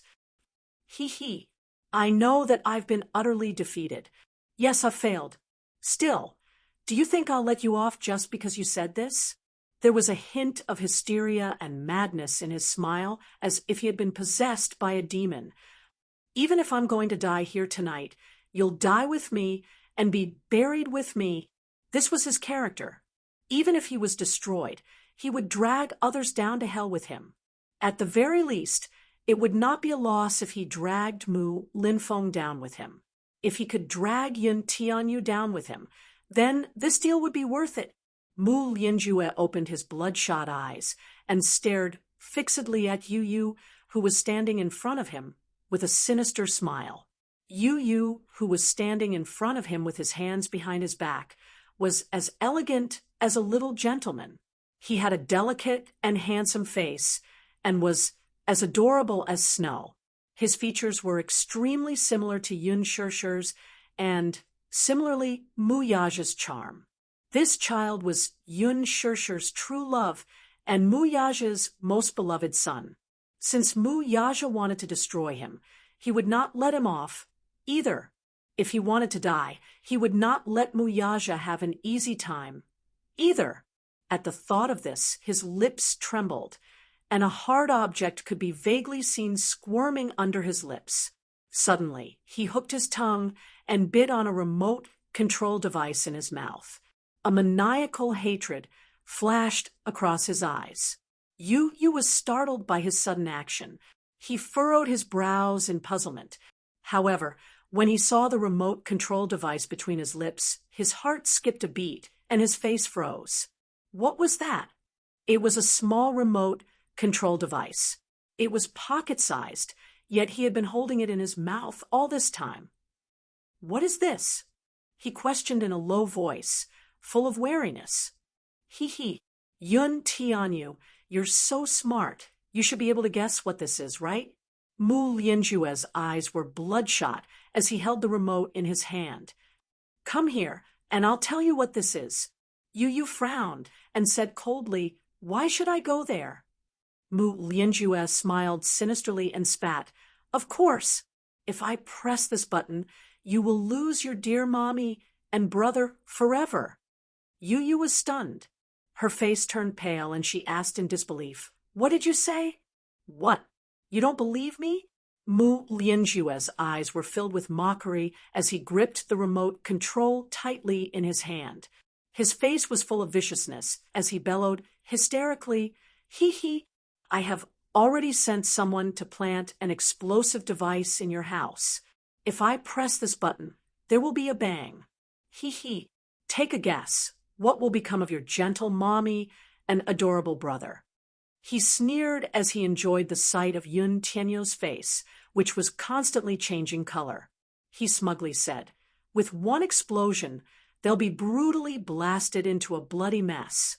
Their heads will be separated from their bodies, and they'll die without a burial place. Yu Yu's face turned ghastly white in an instant. Mu Linfeng's eyes were filled with disbelief when he heard this. He was crazy. This person was completely deranged. Mu Lianjue was crazy. How could he do such a crazy thing? Chapter 1376. Vermilion Bird sized up Mu Lianjue's sinister expression and hurried to Yu Yu's side. Squatting down, she whispered into his ear, Director Yun, calm down. Don't believe him so easily. This man might be trying to trick you. She told him all the worries in her heart.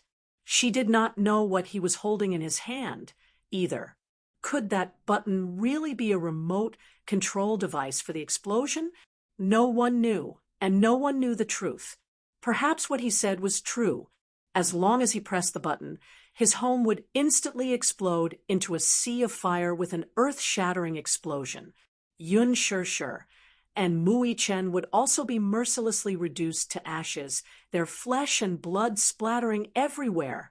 Perhaps his words were just to trick him. There was no explosive device or remote control device.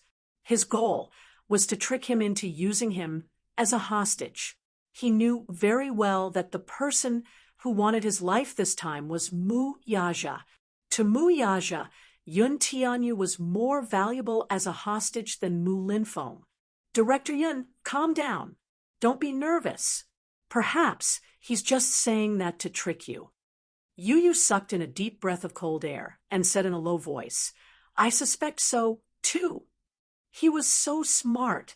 How could he not have thought of this? His concern made him confused. Mu Lianjue was making use of this opportunity. As the saying went, all was fair in war. The man might be using an illusion to confuse him to achieve his goal. Alas, he did not dare to do so. He did not dare to gamble with Yun Shishir and Mu Yichen's lives. No one dared to guarantee, nor was anyone clear what the hell was the button he was holding tightly in his hand at this moment. Perhaps nothing would happen if he pressed it. Perhaps, as he said, he would really lose his mother and brother forever if he pressed it. You had always been bold and unconventional, but at this moment, he had really lost his courage. It was very difficult for him to gamble with Yun Shishir and Mu Yichen's lives. Even so, despite his anxiety, he maintained a calm expression as he scrutinized the man unblinkingly. His face showed no signs of wavering as he carefully scrutinized the man, trying hard to find any suspicious signs on his face. What? You don't believe me? Do you really think I'm coaxing you? If you don't believe me, why don't you give it a try? Mu Lianjue said, as he raised the control button in his hand and pretended to press it. Yu finally could not hold himself back and raised his voice to stop him. Wait. Mu Lianjue's lips curled into a triumphant smirk the moment he said that. Then, come over here. Be good and come to me. Mu Lianjue was like an evil demon as he patiently enticed him. Come here, good boy. Come to me. Yu pursed his lips tightly.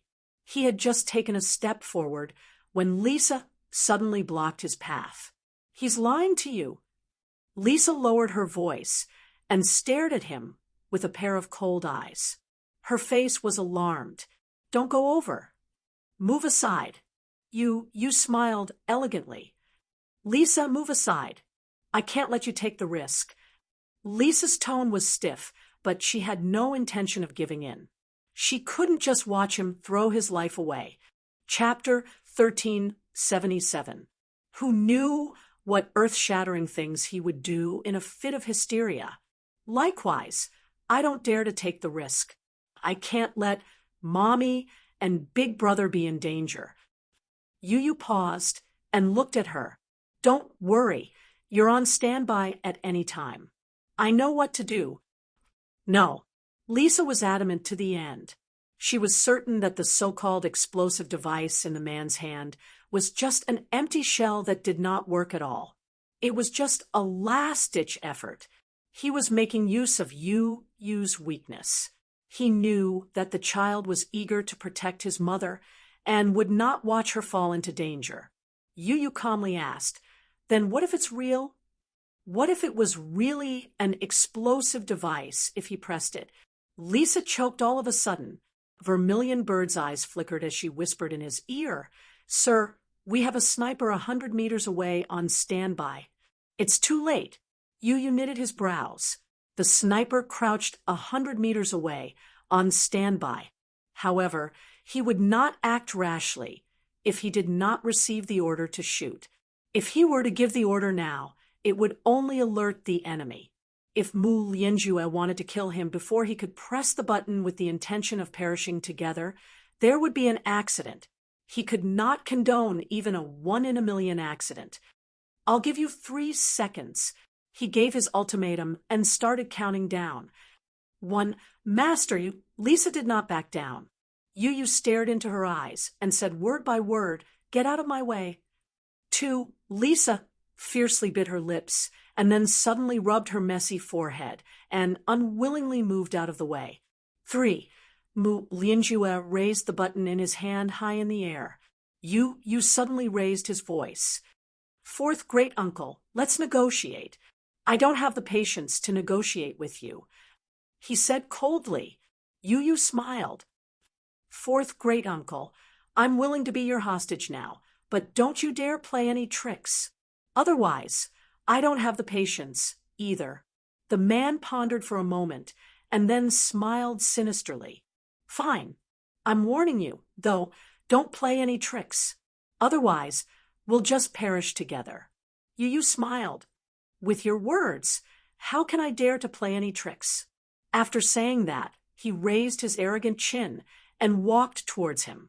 Mu Lianjue looked at him greedily as if he was a malicious spirit standing at the mouth of purgatory and showing his ugly face. Mu Linfeng's face's expression. Bees. How could this child have such extraordinary courage? In order to protect his beloved family, he actually didn't hesitate to put himself in danger. Putting everything else aside, just this point alone made him admire him from the bottom of his heart. To be simple, it seemed that he had still underestimated this child. While he was still in a daze, Yu walked up to Mu Lianjue. The latter grabbed him by the collar and dragged him to his side. At the same time, he kicked Mu Linfeng out. Caught off guard, Mu Linfeng fell to the ground in a wretched state, landing on his face like a dog in the mud. Mu Lianjue grabbed Yu's throat with one hand. In an instant, all the members of Mercenary Paradise were on alert. They stared at Mu Lianjue vigilantly and were on standby at any time. Chapter 1378. Even Mu Linfeng felt ashamed of himself when he saw her composed expression. Aren't you afraid? Mu Lianjue narrowed his eyes and gripped his neck hard. Yu's body was curvaceous, and his neck, in particular, was as elegant and charming as a swan. Such a beautiful neck, it should be a heart-wrenching thing to break, right? He said viciously. As long as I exert more strength, you won't be able to keep your life.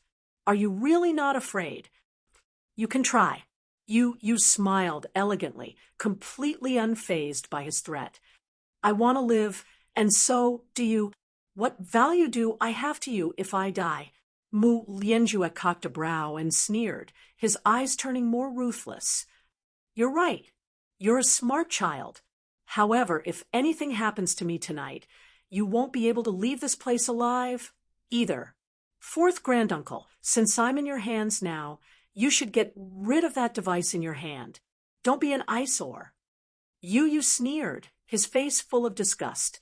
As soon as he said that, Mu Lianjue's eyes darkened. He raised the small device in his hand and smashed it to the ground, shattering it into pieces. Yu's eyes darkened. He was startled for a moment, but in the next moment, a look of understanding flashed across his eyes. It seemed that, as he had expected, the device in Mu Lianjue's hand was just a smokescreen to lure him. It was useless. What explosive device? It was just nonsense. Vermilion Bird stood at the side and watched as Mu Lianjue smashed the device to the ground. She heaved a sigh of relief when she saw that it was just a useless component. It was a false alarm. Yu was relieved, too. The rock in his heart finally fell to the ground. His face remained expressionless as he stared at the device he had smashed to pieces on the ground. Behind him, Mu Lianjue shouted smugly, this is just a simple mechanical device. It's useless. It's just a toy to scare a child. How could you believe it? I thought that a 7-year-old child could be smart, but it seems that this is all there is to it. Vermilion Bird choked. When she heard that, she tried her best to stifle her laughter and pursed her lips, pretending to be cool. Lisa, who was standing at the side, looked even colder and more disdainful. Yu's eyes shone brightly. Is that so? Fourth granduncle, you lied to me that it's an explosive device, and I really believed it. How naughty to lie to a child's face, T.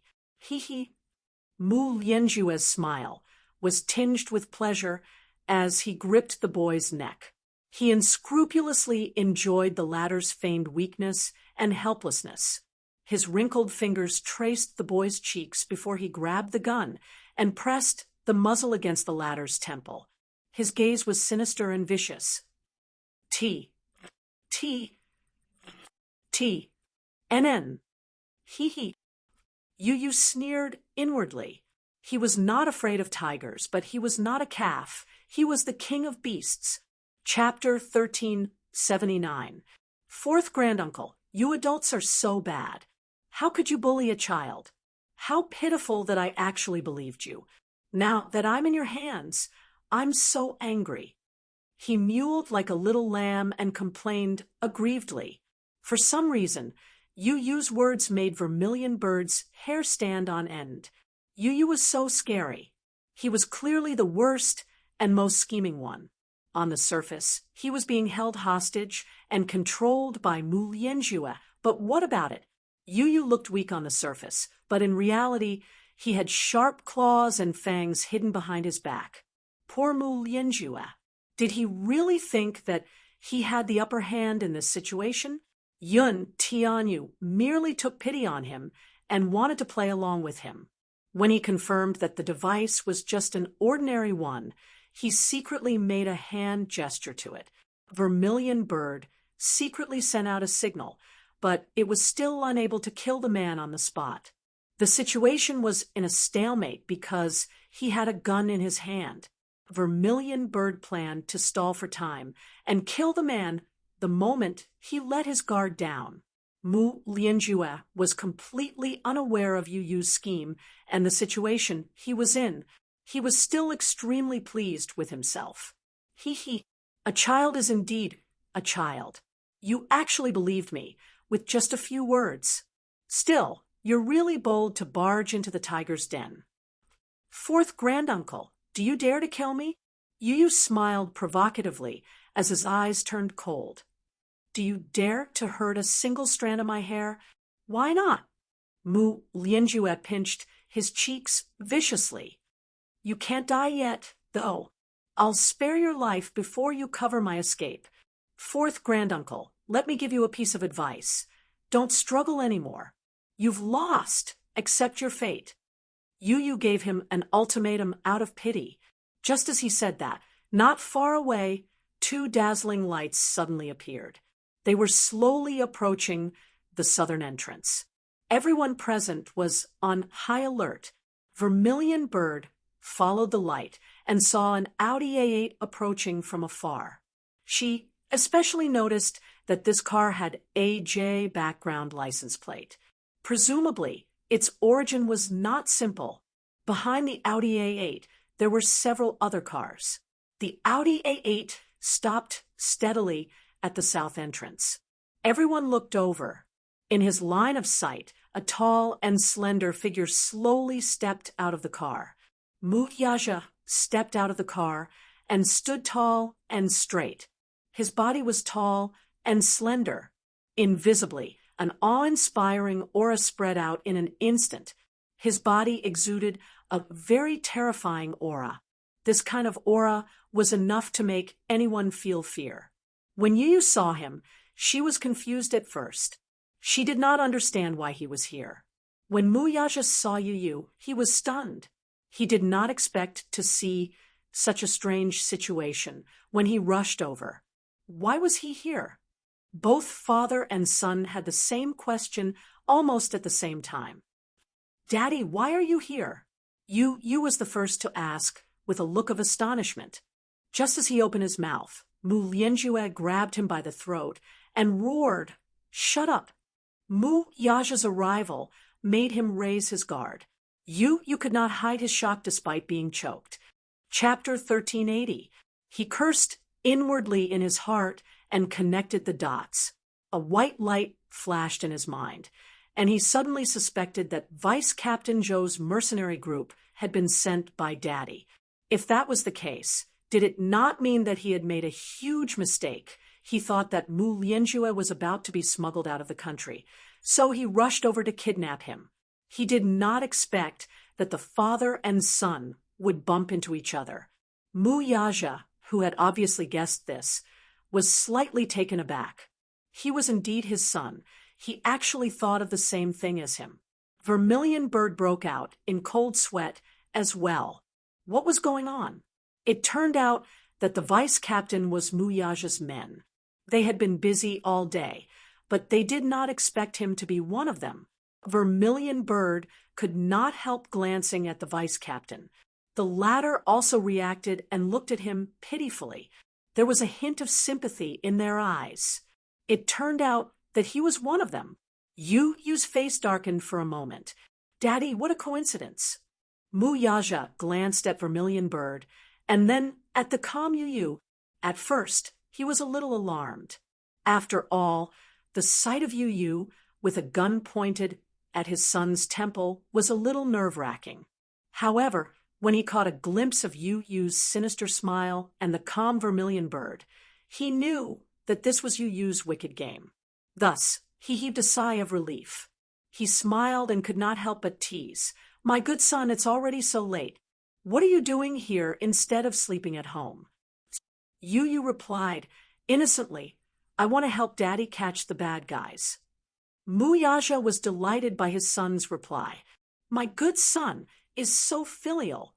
Of course, it's only right for a son to be filial to his father. You said matter-of-factly.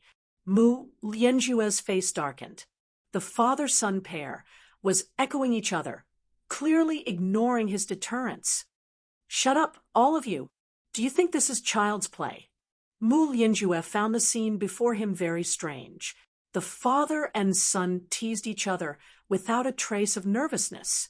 Yu did not look afraid at all. The gun was still pointed at his forehead. Was he not afraid? Was he not afraid of death? Or was he not afraid of being shot? Even if he wasn't afraid of him shooting, wasn't he afraid that the gun would go off accidentally? Please. Yu was clearly his hostage, but why did he feel like he was the trapped beast? Can't you be more serious? He was the one who kidnapped Yu. Why did he feel like he was in deep trouble? Mu Linfeng was also confused. The conversation between the father and son was too relaxed and leisurely, so much so that there wasn't even the slightest sense of danger in the current situation. Shut up.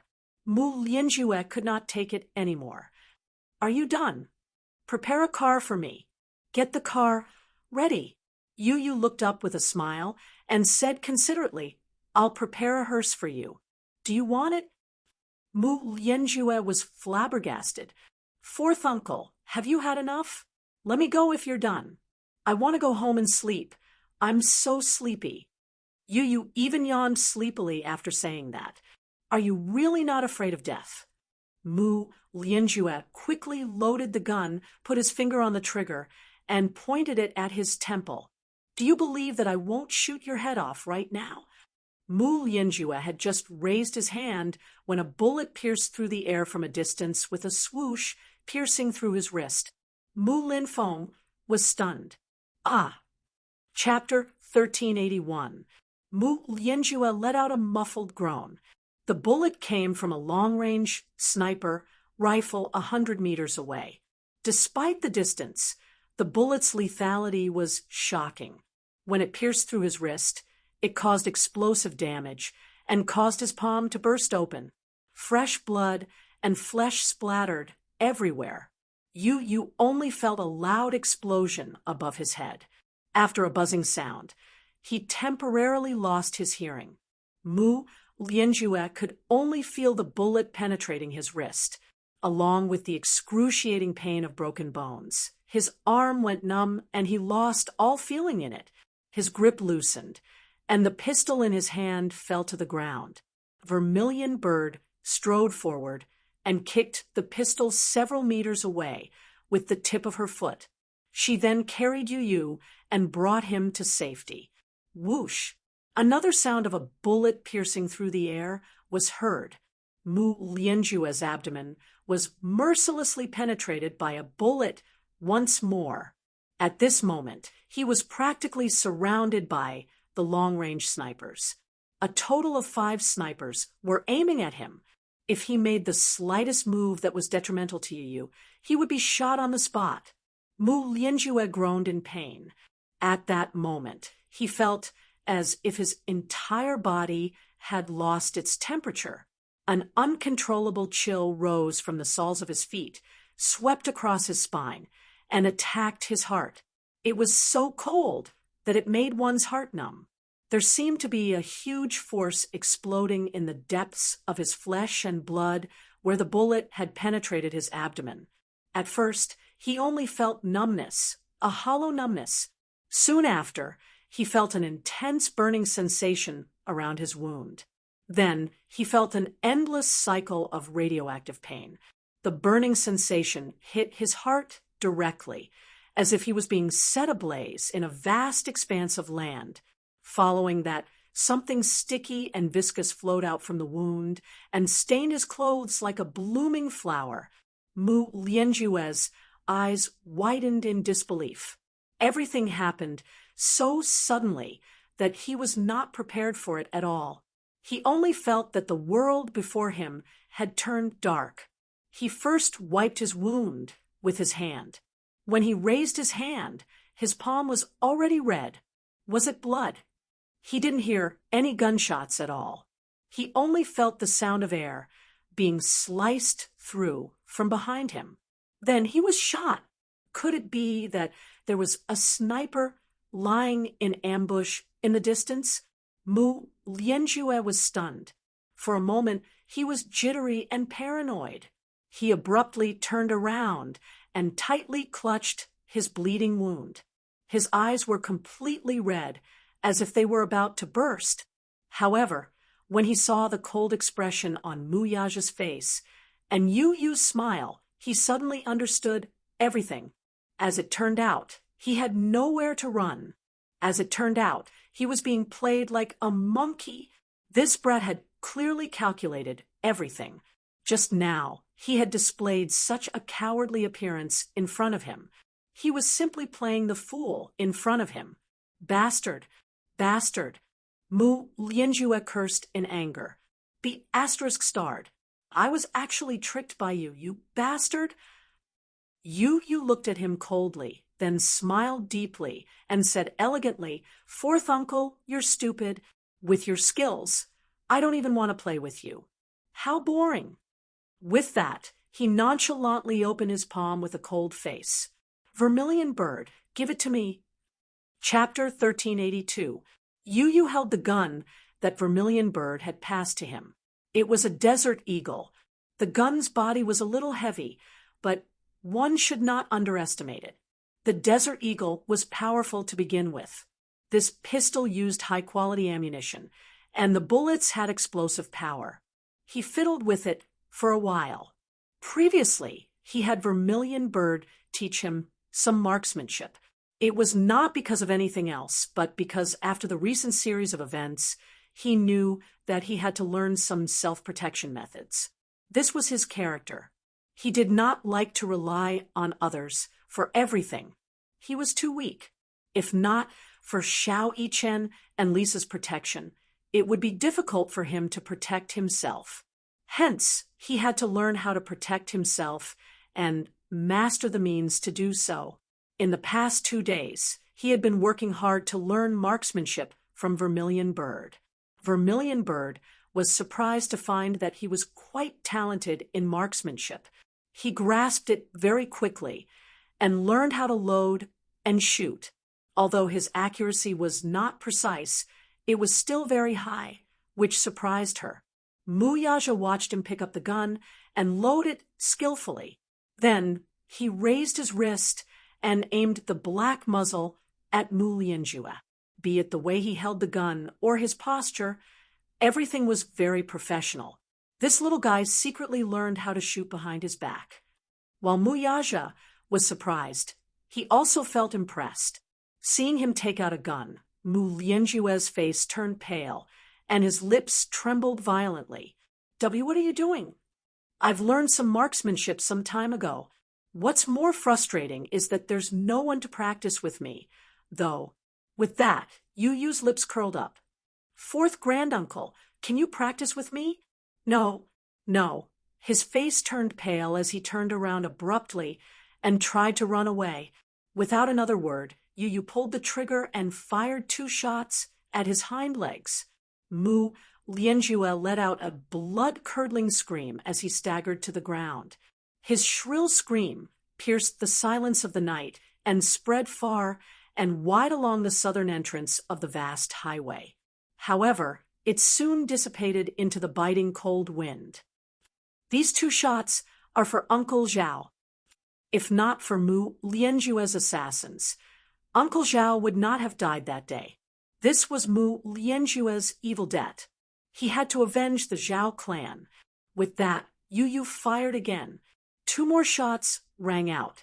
Mu Lianjue let out another blood-curdling scream as he clutched his wounded knee in pain. His whole body twitched violently as he rolled around on the ground in pain. Mu Yasha glanced at his son. At this moment, Yu was standing in the bone-chilling night breeze. His back was straight, and his entire body was cold. He turned sideways. His black hair was slightly messy in the evening breeze, brushing against his cheeks and intertwining with his thick eyelashes. Her originally snow-white and cute face was incomparably deep. Her pair of gloomy and dark eyes seemed to be covered in ice and snow, without any warmth. His marksmanship was standard. When he fired, his face was cold and emotionless, as if it were just a routine. Even when he heard Mu Lianjue's screams, he did not move at all. He blinked as if he was already numb to death. He appeared so callous. His heart was filled with mixed feelings. In fact, he was not so willing to let Yu come into contact with such dark things too early. Chapter 1383. However, perhaps because he had experienced too many frightening things, Mu Yaja felt that it was time for him to come into contact with these things. Back then, when he arranged for Xiao Yichen to be sent to the army for training, he was met with opposition. However, he still threw the little fellow into the special training camp without hesitation, just so that he could strengthen his physique to a greater extent and train him. Now, Xiao Yichen proved that his choice back then was not wrong. This world had always been one where the strong preyed on the weak, and the weak were eliminated. The strong were the only ones who had the right to set the rules of this world. Although the child was young, as his son, perhaps it was not a bad thing for him to come into contact with this side of things early on. Just like Xiao Yichen, even though his childhood was not accompanied by pain and suffering like other children, reality had proven that he had already become a strong person. Yu fired again. Bang! Bang! 2 shots landed on one of Mu Lianjue's legs. Blood splattered and shattered. Mu Lianjue, however, was in so much pain that he was almost numb. He did not even have the strength to cry out in pain. His body convulsed, and he groaned a few times. He almost blacked out and fainted. Yu's pair of clear and bright eyes were now dyed red with hatred. When he thought of the suffering this man had caused his mommy and Xiao Yichen, he could not wait to crush him. He walked over, aimed at Mu Lianjue's waist, and fired another shot. This time, blood splattered on his face. A trace of heat was on his cheeks, but he did not seem to feel it. His handsome eyes narrowed as he coldly pursed his lips. Mu Lianjue had been shot several times. As he continued to bleed, his body temperature became colder and colder. Right now, he was hoping that Yu would give him a quick and painless death. However, Yu clearly did not want to give him a quick death with one shot. Instead, he deliberately inflicted the greatest pain on him. Thus, he mercilessly shot at the non-fatal parts of his body. He looked more like he was venting the resentment in his heart. Yu lowered his gaze with a murderous look. Those bullets landed squarely on Mu Lianjue's body. It was so painful that his entire body was almost numb. His mind buzzed, and he kept losing blood. On one hand, his body felt cold because of the loss of body temperature. On the other hand, His wounds were scalded by the many bullets, and the burning pain was transmitted. Ice and fire. Bang, bang, bang. Yu fired another 8 shots consecutively, but each bullet perfectly avoided the man's vitals. Mu Lianjue endured the pain, feeling as though he was better off dead than alive. This was the first time he had seen such a terrifying child. His eyes were bloodshot and filled with hatred. He was shot many times, but none of the bullets were fatal. For a while, he was struggling at death's door, which made him wish he was dead. You. Mu Lianjue opened his mouth in a pleading tone. You. Instead of being tormented by him like this, he might as well die a quick death. Fourth granduncle, I haven't had my fill yet. How can I let you die like this? Yu's tone was languid and nonchalant. After saying that, he lifted his leg and stomped on the wound on his abdomen. Blood gushed out from the wound the moment he stomped on it. Ugh. Chapter 1384. Ugh. Mu Lianjue groaned in pain. His face was as pale as a sheet of paper. He rolled on the ground for a while and let out a heart-wrenching, shrill cry of pain. After being trampled on by Chun Shi, he was already on the verge of death. However, this stomp of Chun Shi's foot caused him to simply suffer a fate worse than death. The back of his head fiercely knocked against the ground, and his desire to seek death had never been stronger. He had never thought that there would be a day when living would be more painful than dying. Yu shot his hand that was covering his wound. This is for my brother. Although Mu Yichen's injuries were not caused by him, it was still his doing. Bang! I'm returning it to you on behalf of my mommy. His mommy had fallen into his hands, been humiliated and tortured. How could a bullet be enough to pay off all the pain she had suffered at his hands?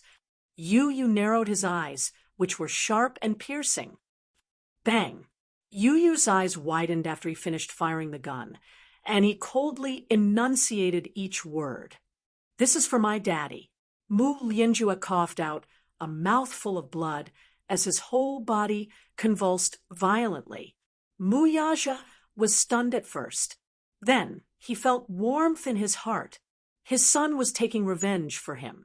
While Mu Yaja felt warmth in his heart, he was also touched by Yu's warm heart, which was hidden under his cold exterior. All along, Yu had been Yun Shirshi's little warm man and little god. However, he was so arrogant. For a long time, even though he was the little god of warmth, he only cared about Yun Shirshir alone and silently protected his mommy. Now, Mu Yaja had entered his heart. All along, Yu had only acknowledged one family member in his heart, and that was Yun Shirshir. Other than that, be it Li Qin, Yun Na, or even Yun Yecheng, who had always treated Yun Shirshir as his own, were just passers-by. In his heart, his mommy was number one. Mommy was the most important and special person in his heart. There was no one else like her. For as long as he could remember, he and his mommy had depended on each other. She was his lifeblood. Perhaps this unique feeling of the little lad was hard to understand in the eyes of outsiders. However, for the past 7 years, Yun Shirshir held a special place in his heart, not only because blood was thicker than water, but also because they had relied on each other for so many years. However, as his biological father, Mu Yaja, almost like a god, had descended from the heavens and appeared before him without any warning.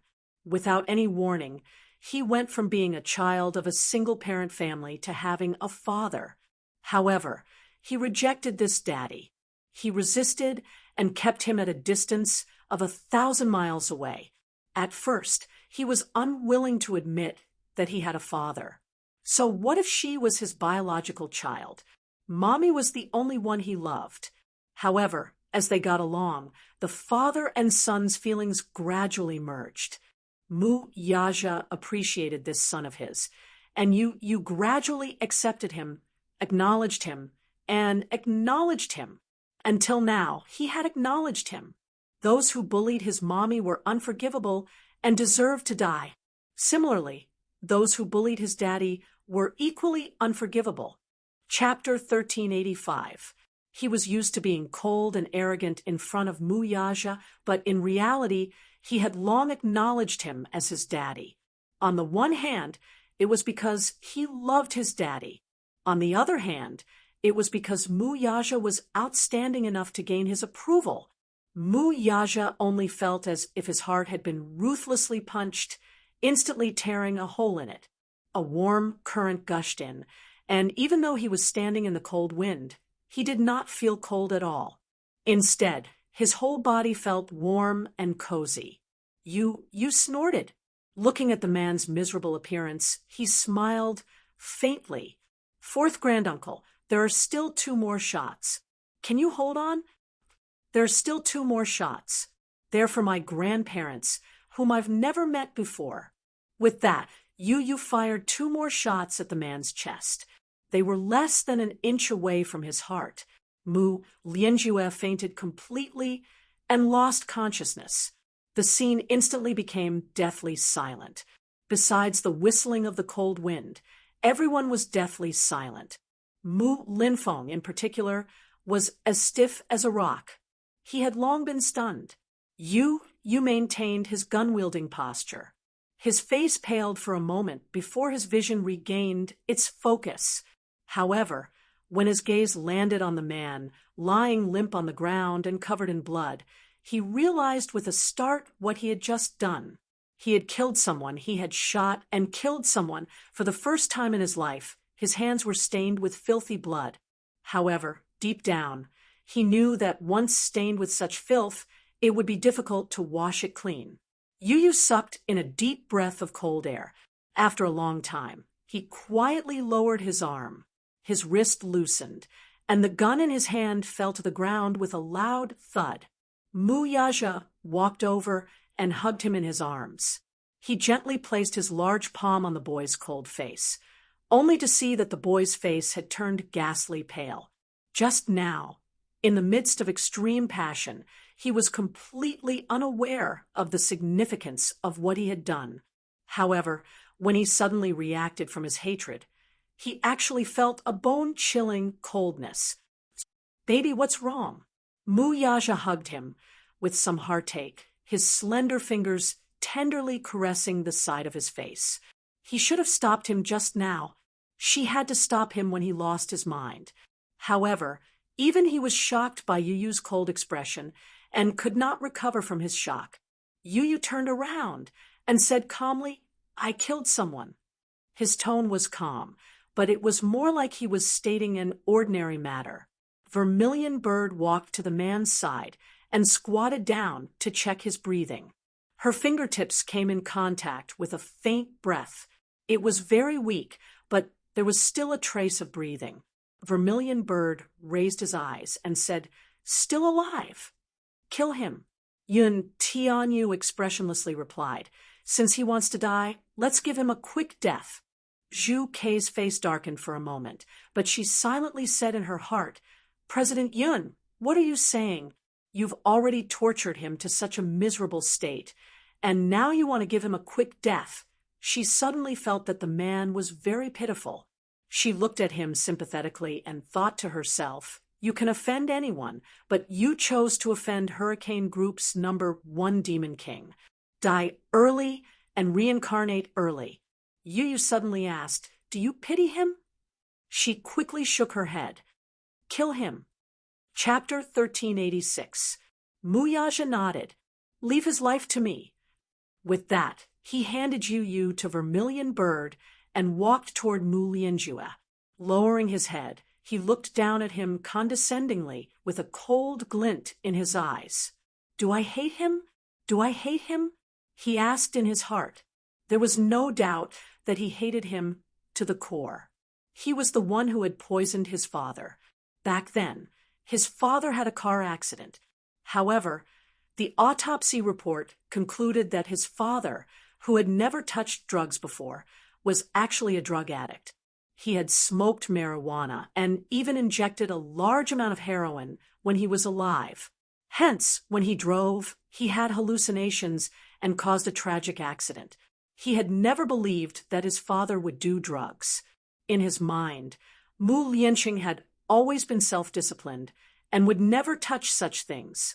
However, even if he had his suspicions, it was an undeniable fact. He did not expect that all of this was caused by Mu Lianjue. If it were not for him, his father would not have died. His mother, on the other hand, had taken chronic poison for many years. She had passed away at a very young age due to illness. Both of his family members had been killed by him. This was Mu Lianjue, a heartless and unscrupulous person who would do anything to fight for power. The series of events that followed were all his doing. Mu Yaja narrowed his eyes. He had always been puzzled. Mu Lianjue and his father were biological brothers. Even if they did not have the same mother, they were still related by blood. Why would he do this? Why would he do such a cruel thing? This was the answer he had always wanted. Now, however, he realized that the so-called answer was no longer important. So what if he got the answer? His father and mother would not come back to life either. The dead were gone. It was time for him to let go of the grudges of the previous generation. However, he should be the one to decide Mu Lianjue's life. At the thought of this, Mu Yaja clenched his jaw and pursed his thin lips into a stiff line. Then he abruptly grabbed Mu Lianjue's neck and tightened his grip, not holding back at all. Mu Lianjue abruptly woke up from his groggy state under such immense pressure. His pair of eagle-like eyes abruptly widened, but they were bloodshot and crimson as if they were filled with blood. The muscles on his face twitched. Because of the excessive suffocation, his entire face had swelled to the color of a pig's liver. His pair of eagle-like eyes were glaring angrily under the terrifying suffocation. He could only feel that under the overwhelming twisting force, his consciousness was becoming increasingly weak.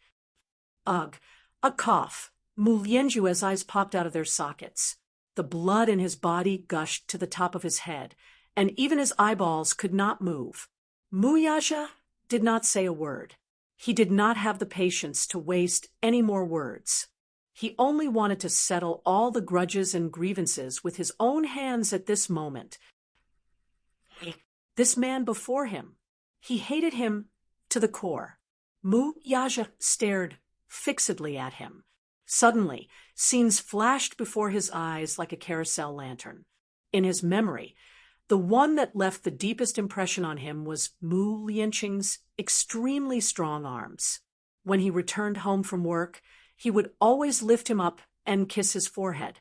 Chapter 1387. Baby, you're back. He loved his mother's long, black hair the most. When she was seriously ill, he would take good care of her by her bedside and carefully wash her hair. Every time those black strands of hair flowed through his fingers, he would look at his mother's pale face in the mirror, and his heart would uncontrollably surge with sorrow. However, all of this once beautiful life, was suddenly shattered. It was all destroyed by this man. He was left alone. You deserve to die. Mu Yaja's voice was low and furious. Every word he uttered seemed to be squeezed out from the roots of his teeth, and they were filled with endless hatred. Mu Lianjue, you deserve to die. Mu Linfeng could not bear to watch this scene, and turned away. Yu, who was in Vermilion Bird's arms, looked at Mu Yaja's stiff back view and felt a sharp pain in his heart. His heart ached for his daddy. He did not know what kind of childhood his daddy had. At least, it was not a happy one. Unlike him, no matter how sick and weak he was and how much humiliation he suffered, he still had Yun Shirshir by his side to protect him and accompany him gently. His daddy was different. He had lost both his parents when he was young. In such a big family, where power intertwined, he must have had to tread carefully along the way. Under Mu Yaja's strong grip, Mu Lianjue's throat was broken. His eyes rolled back as he breathed his last. Mu Lianjue was dead. Similarly, the family feud that spanned 2 generations had ended. Mu Yaja stood up and stood in the strong wind with a cold and lonely aura. At that moment, the cold wind suddenly became bitterly cold. It raged wildly as if it was clamoring fiercely. "Daddy!" Yu looked at Mu Yaja and suddenly called out softly. Mu Yaja turned around, his ink-black hair fluttering in the wind. His eyes were bloodshot, but the moment he turned back to look at Yu, they slowly faded away as if they were silk being peeled from a cocoon and returned to their original state. "Daddy, hug!" Yu smiled gently and opened his arms. Mu Yaja walked over and hugged him in his arms. Yu hugged his shoulders softly and looked up with a warm smile on her face. "Daddy, you have me in the future. You're not alone." Mu Yaja's heart skipped a beat. His eyes warmed as he hugged her even tighter. "I don't only have you. Yes, you still have Mommy." Mu Yaja scratched the bridge of his nose. "I still have Xiaoi Chen." Yu smiled. "Xiaoi Chen once asked me if it was okay for the 4 of us to be together forever." While Mu Yaja was still in a daze, Yu laughed and said, "In the past, I was still hesitant. One is so stupid, and the other wants to steal Mommy from me. Now, I've made up my mind." After a pause, Yu suddenly became serious and said, "Seriously, Daddy, let's be together forever. You, Mommy, Xiaoi Chen, and I, the 4 of us will be together forever. Is that okay?"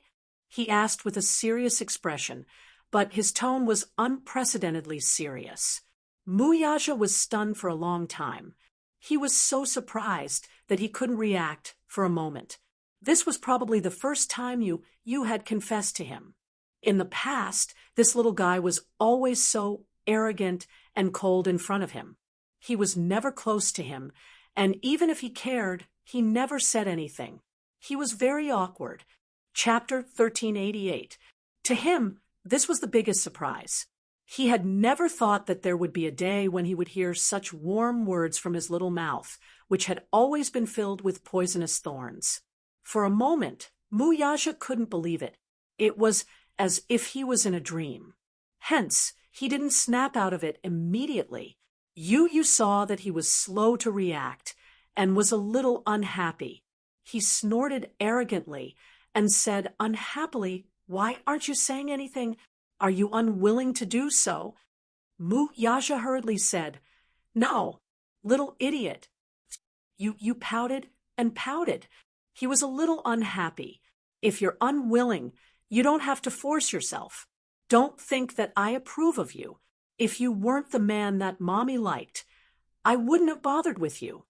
His arrogant words reverted to Yu's usual noble and cold demeanor.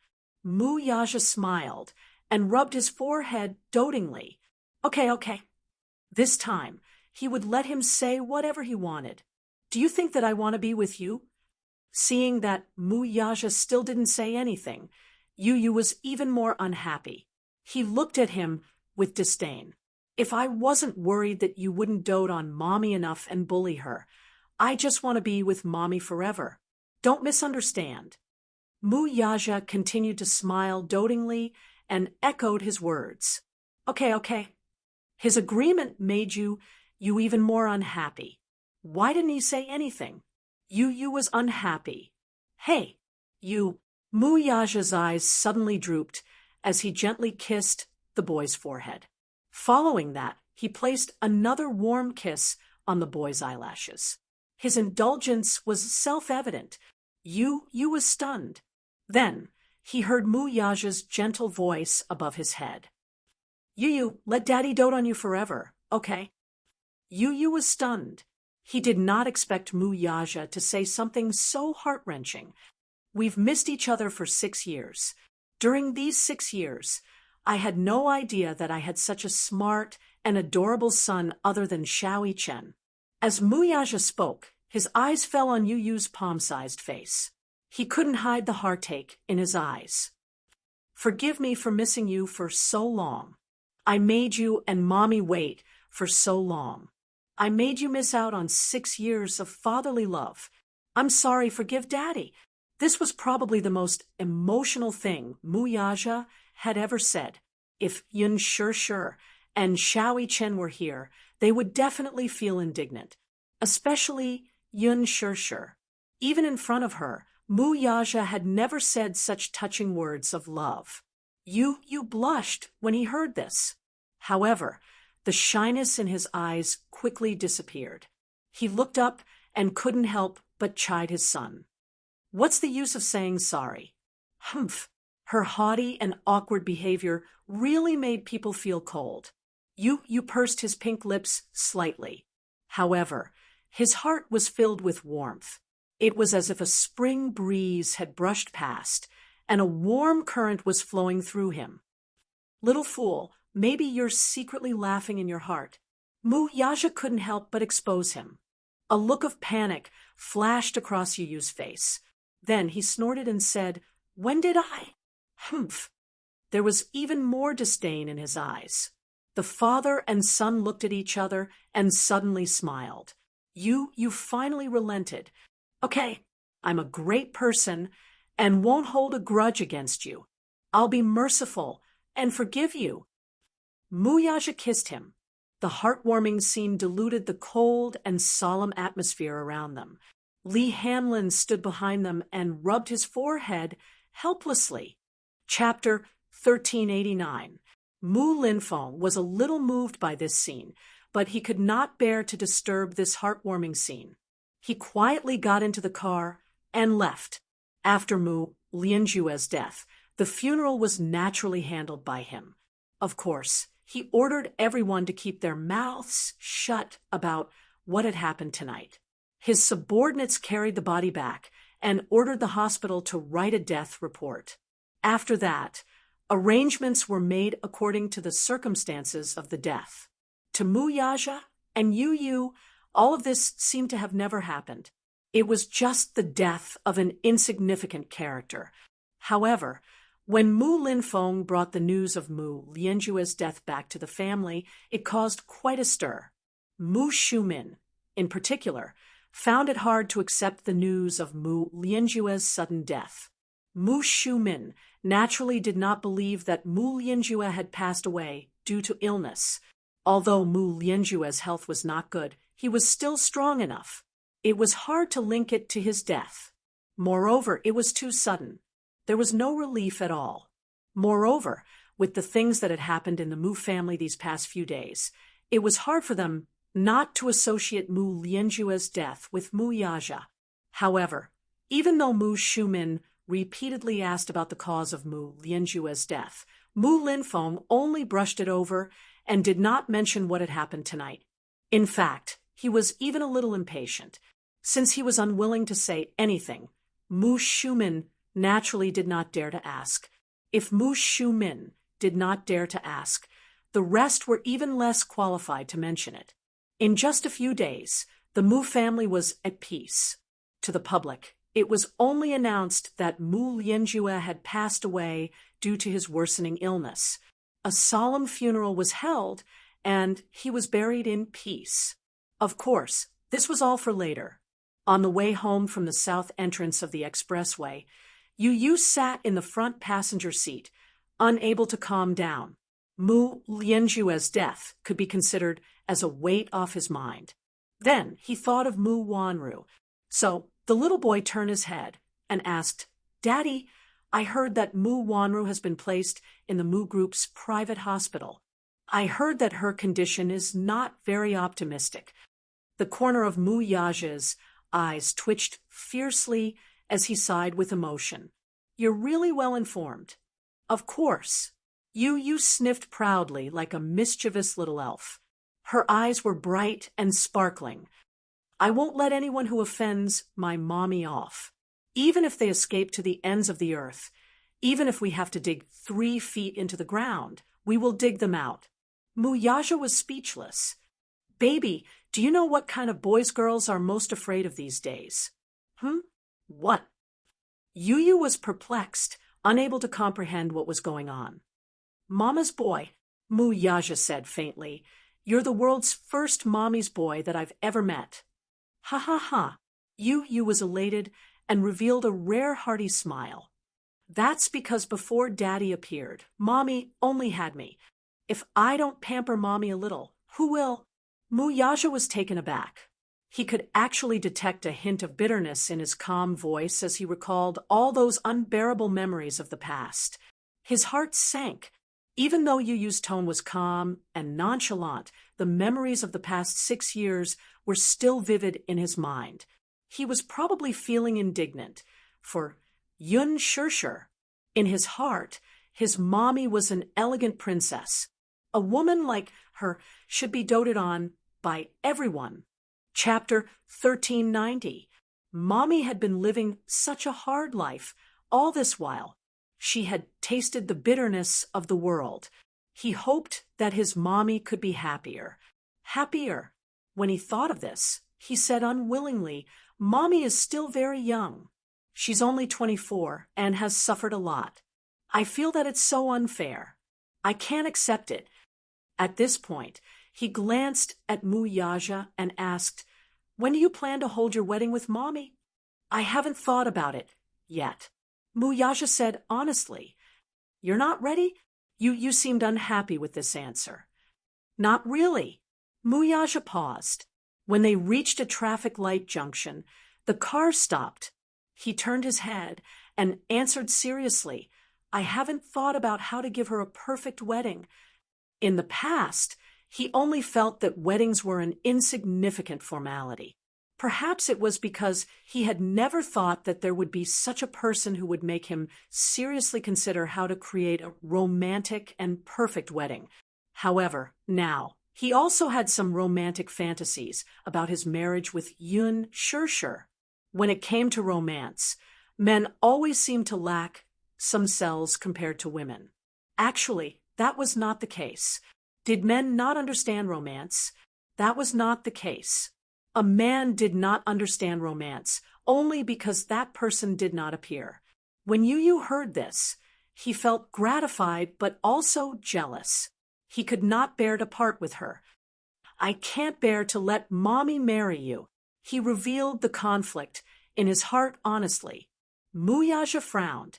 This kid, his mommy was marrying him. Why did this little kid give off an inexplicable feeling of melancholy? And this kind of melancholy was like a father who had experienced the vicissitudes of life and was about to marry off his beloved daughter.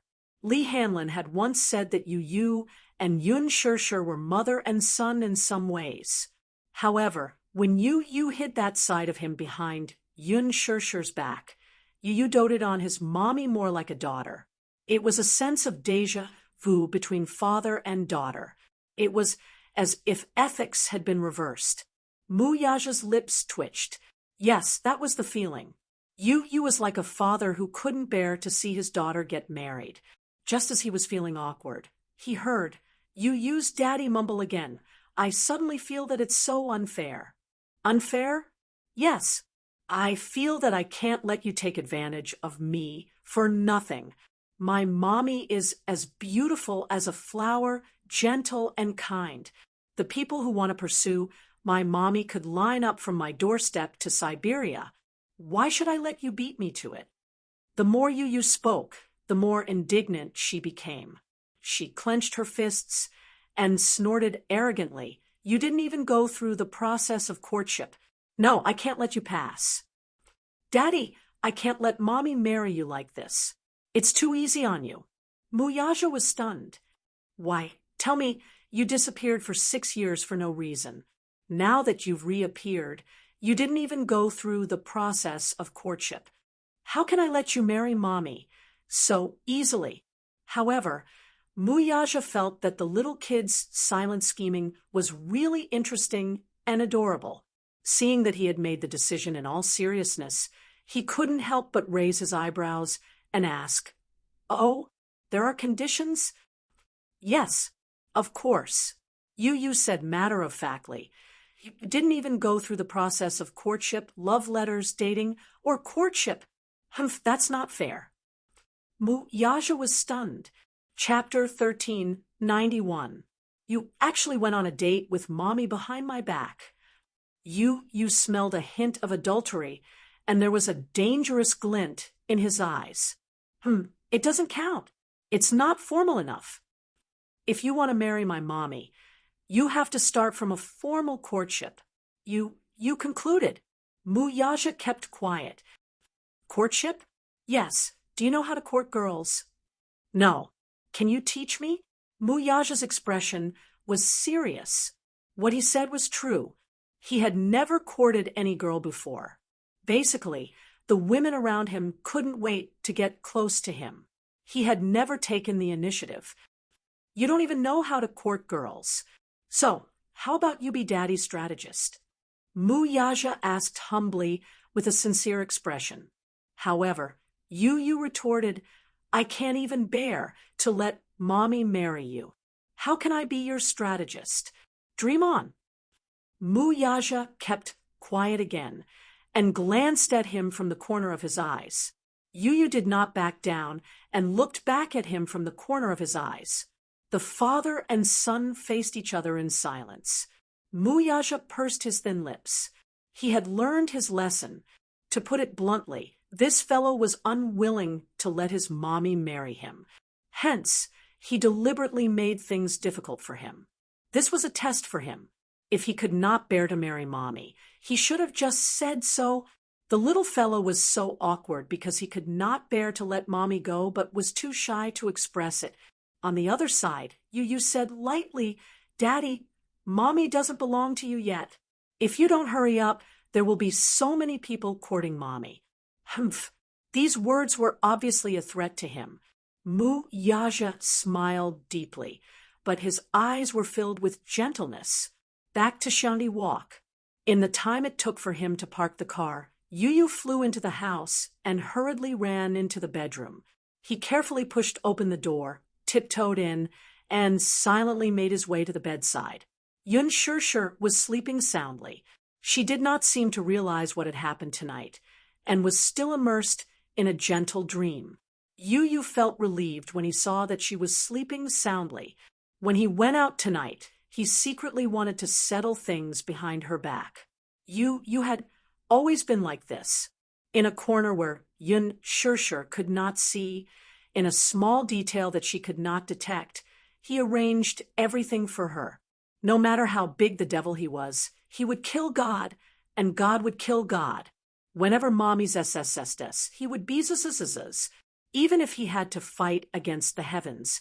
Even if he had to be the enemy of the world, he would wholeheartedly protect her and ensure her safety. Yu squatted down and leaned over the bed, looking at her gently. When his gaze met Yun Shirshir's sleeping face, his gaze instantly softened and became as gentle as water. It was as if Yun Shirshir, who was sleeping on the bed, was the most beautiful treasure in the world in his eyes. It made him want to take pity on her.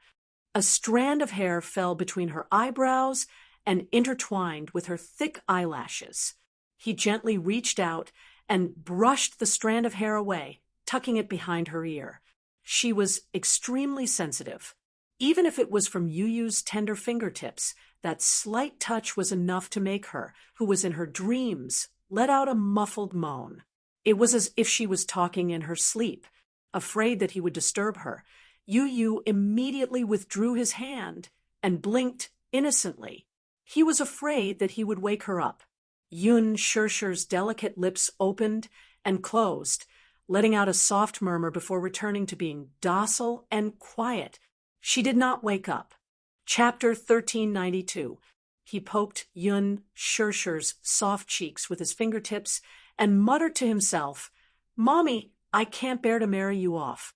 This is a very selfish way of thinking, isn't it? His gaze fell on Yun Shirshir's sleeping face. Suddenly, he was a little distracted. Indeed, he couldn't bear to part with her. How should he put it? It was a very strange feeling. It was as if the person he had always cared for and protected with all his might would no longer belong to him alone one day. From a certain perspective, wasn't it a kind of loss as well? Or perhaps even though he and his mommy had depended on each other for 6 years and had developed an inseparable bond. Marrying off his mommy would always make him feel a little lonely. This kind of loneliness was not something that Mu Yaja and Xiao Chen could give him.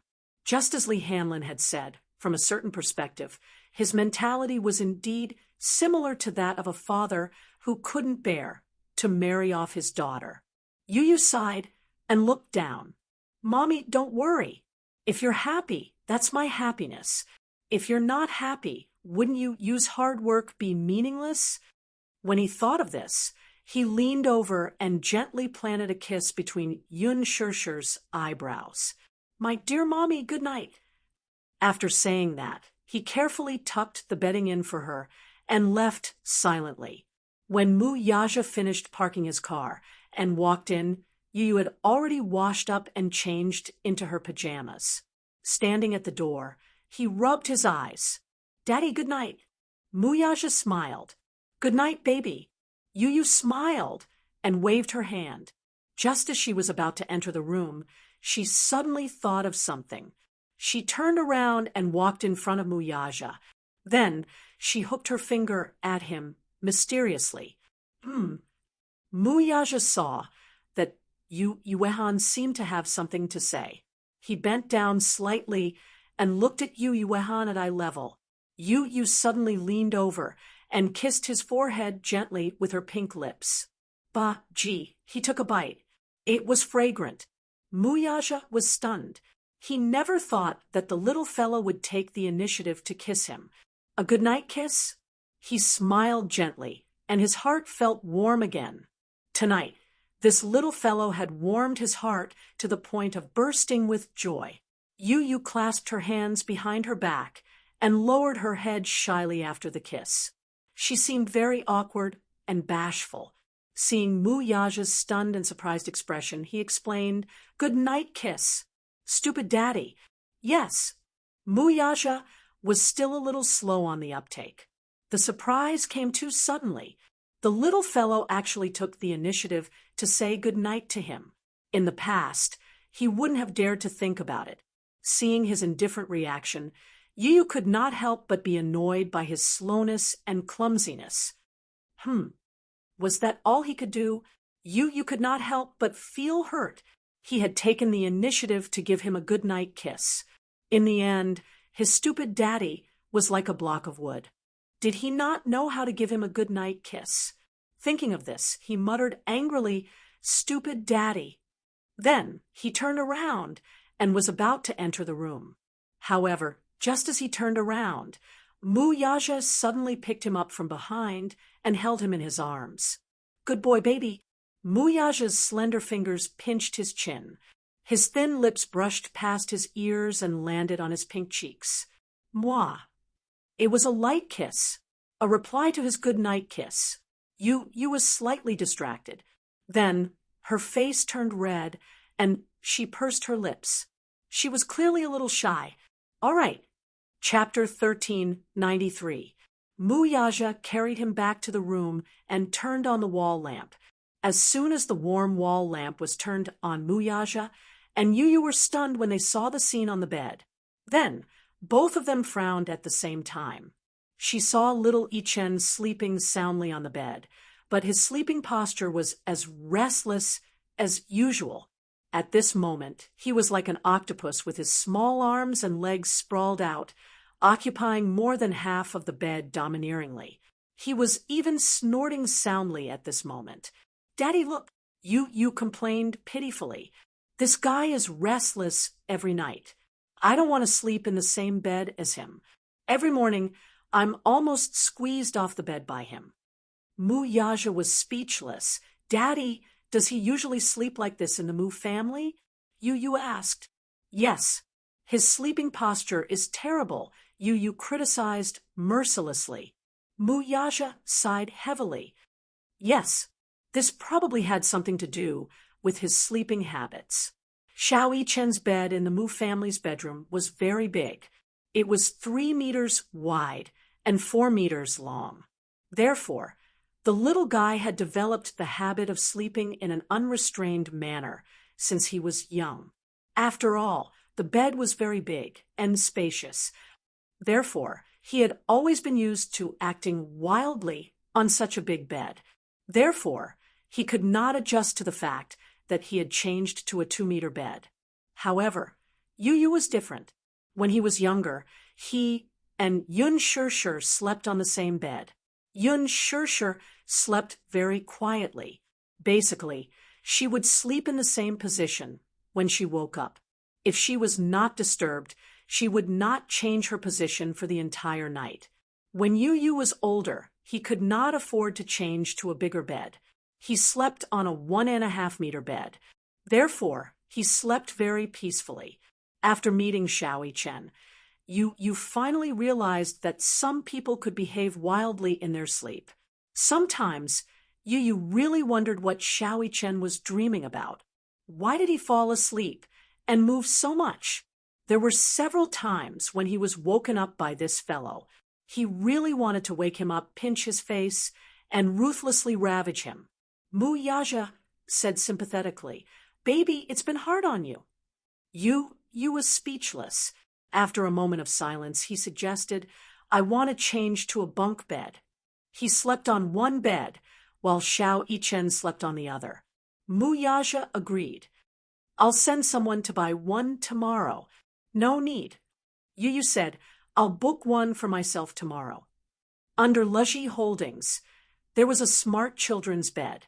It had 2 bunk beds and an intelligent sleep system. It was very popular. He was the one who researched and designed it.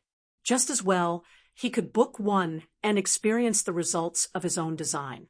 Mu Yaja was speechless. This son of his was really not an ordinary genius.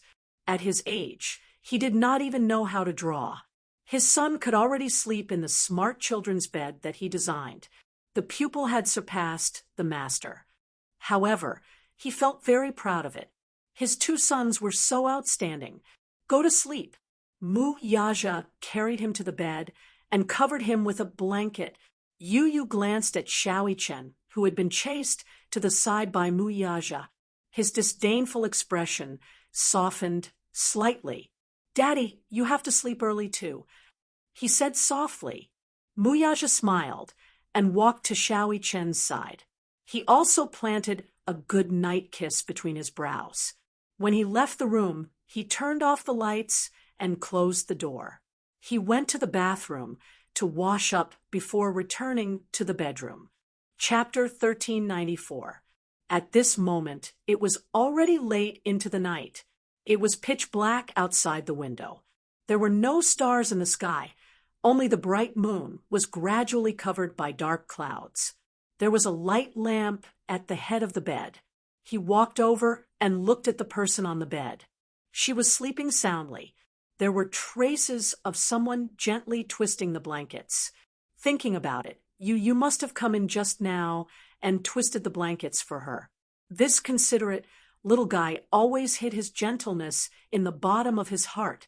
If this blissful little woman knew that her son had silently done so much for her, she would definitely be touched. However, Yu had never let her know. He had always hidden this gentleness behind her back, silently protecting her in a place where she could not detect it. Mu Yaja got onto the bed. He leaned forward slightly and pulled her into his arms. His movements were extremely gentle and careful, afraid that he would disturb her. He placed her head on his arm and stroked her cheek with his fingers. Mu Yaja lowered his gaze and looked at her face. At this moment, the person in his arms was sleeping quietly. Her gentle and quiet sleeping face was as warm and peaceful as the years in the world. When she was quiet, the beauty of her face became even more flamboyant. However, this flamboyance didn't reveal its sharpness. It wasn't dazzling, but it was docile and quiet. Occasionally, one would catch a glimpse of her beauty and realize that there was a shocking charm hidden in her beauty. In that instant, even his heartbeat uncontrollably calmed down. He was afraid that if his heartbeat became stronger, it would disturb her in her sleep. Hugging her in his arms, he felt a sudden surge of emotion in his heart. That was, he wanted to present the most beautiful treasure in the world to her and give it to her. However, on the other hand, he felt conflicted. Wasn't the most beautiful treasure in the world sleeping quietly in front of him right now? Perhaps, in his eyes, there was no treasure in the world more precious than this. Yu's words suddenly rang in his ears. In my eyes, Mommy is the most beautiful treasure in the world. Mommy is the most beautiful gift given to me by God. Even if I have to become the enemy of the world, I will protect her to the fullest. If you love her, please treat her well, lest she wander about in misery, lest she have no one to rely on. All right. Muyaja could not help but ask, I will definitely take care of you properly. He nodded slightly and whispered gently into her ear, Sure, I'll pursue you, okay? His question was gentle and quiet. However, in her sleep, she would not respond to him, no matter what. Muyaja's lips curled into a smile as he turned off the wall lamp and pulled her into his embrace. Holding her in his arms, he fell asleep in a soft dream. When Yun Shirshir woke up in the morning, it was already dawn outside the window. However, due to the heavy curtains, the room was dimly lit. She opened her eyes and saw Muyaja's peaceful sleeping face. Her heart froze, but at the same time, she felt exceptionally warm. She didn't know when he came back, nor did she know when he fell asleep. He must have gone to bed very late. He hugged her shoulders, and his palm quietly rested on her waist. His thick weight made it easy for her to feel the warmth from his palm. The happiest thing in life was to wake up with you. In the morning, the first thing she saw when she opened her eyes was him. How wonderful! Chapter 1395. Yun Shirshir woke up, but she did not get up. She just quietly nestled in his arms and looked at him. She was surprised to find that this man was especially good-looking when he was asleep. When he was awake, he was the pride of the heavens and the elite of the empire. He shone brightly as if he was the reincarnation of the emperor. His eyes were handsome and his body was sharp. His exquisite features were arrogant and sharp. It was as if all the darkness had nowhere to hide when he opened his eyes. However, when he was asleep, his sharpness was restrained. He was quiet and deep. His eyes were gentle and his handsome features were different from his usual radiance. They were extremely gentle. Yun Shirshir's gaze fell on his sexy thin lips. His lips were very thin, and his lips were arrogant and even a little sharp. She could not help but reach out and touch his lips with her fingertips. Her fingertips traced the line of his lips and carefully traced the shape of his lips. It was said that people with thin lips were fickle in love. Yun Shirshir pursed her lips slightly. She felt that this was simply a fallacy. However, in her heart, this man was extremely affectionate, even loyal. Yun Shirshir looked up, and her gaze fell on his eyes again. When he was asleep and his eyelids were closed, she could see his deep eyeliner and his thick and long eyelashes. His eyelashes were ridiculously long, and his eyelashes were very deep. She finally understood who you had inherited his beautiful eyelashes from. Usually when he opened his eyes, he gave people the feeling that his gaze was very deep, extremely evil, and breathtaking. It turned out that he had a pair of deep eyeliner like Yu and Xiao Chen, especially his eyelashes that were like the feathers of a black phoenix. They were so beautiful that even gods and men would be envious of them, so much so that she was a little jealous. Why did the heavens dote on him so much and mold him to be so perfect? However, on second thought, it was all thanks to the heavens that they loved him so much. Yu and Xiao Chen had inherited his excellent genes. When she thought of this, she instantly felt satisfied. Yun Shirshir secretly reached out and fiddled with his eyelashes. From time to time, she would pinch them between her fingers and gently stroke them. It's very thick. She was like a naughty kitten, lazily nestled in his arms, lazily playing with his eyelashes. She seemed to be enjoying herself. In his sleep, Muyaja's brows were slightly furrowed, as if he was annoyed. He subconsciously reached out and swatted her little hand away. She was unwilling to give up. When he was deep in sleep, she reached out her hand and played with his eyelashes. Her fingers then moved to his eyebrows and carefully rubbed them. Her fingertips then fell between his eyebrows, trying to smooth out the wrinkles between his eyebrows. Why did the men here look so serious even in their sleep? Why did they always frown? She rubbed it carefully, trying to smooth out his furrowed brows. All of a sudden, Muyaja opened his eyes. He raised his eyelids, and his deep pupils shone with the light of awakening. She was instantly embarrassed. "You're awake." Could it be that he was woken up by her disturbance? She furrowed her brows in annoyance and bit her lip. Her movements were very gentle. Little did she know that this man had always been a light sleeper. Even the slightest movement would wake him up easily. The moment Muyaja opened his eyes, the sharpness in his eyes disappeared. However, when his vision cleared and reflected on her delicate face, the sharpness quietly faded away. Chapter 1396. After he brushed it away, she persevered and continued to play with it, as if she was never tired of it. She whispered, "You're awake? Did I wake you up? You should have come back very late last night. Did you sleep very late? What were you doing just now?" he asked in a deep voice. His voice was a little hoarse and deep because he had just woken up, and it was especially sexy. She could still hear it, and her heart instantly went numb. Feeling a little guilty, Yun Shirshir snorted and avoided the topic. "I'm not doing anything." Could she say that she was bored when she woke up, so she secretly played with his eyelashes? Or was she envious of his long eyelashes?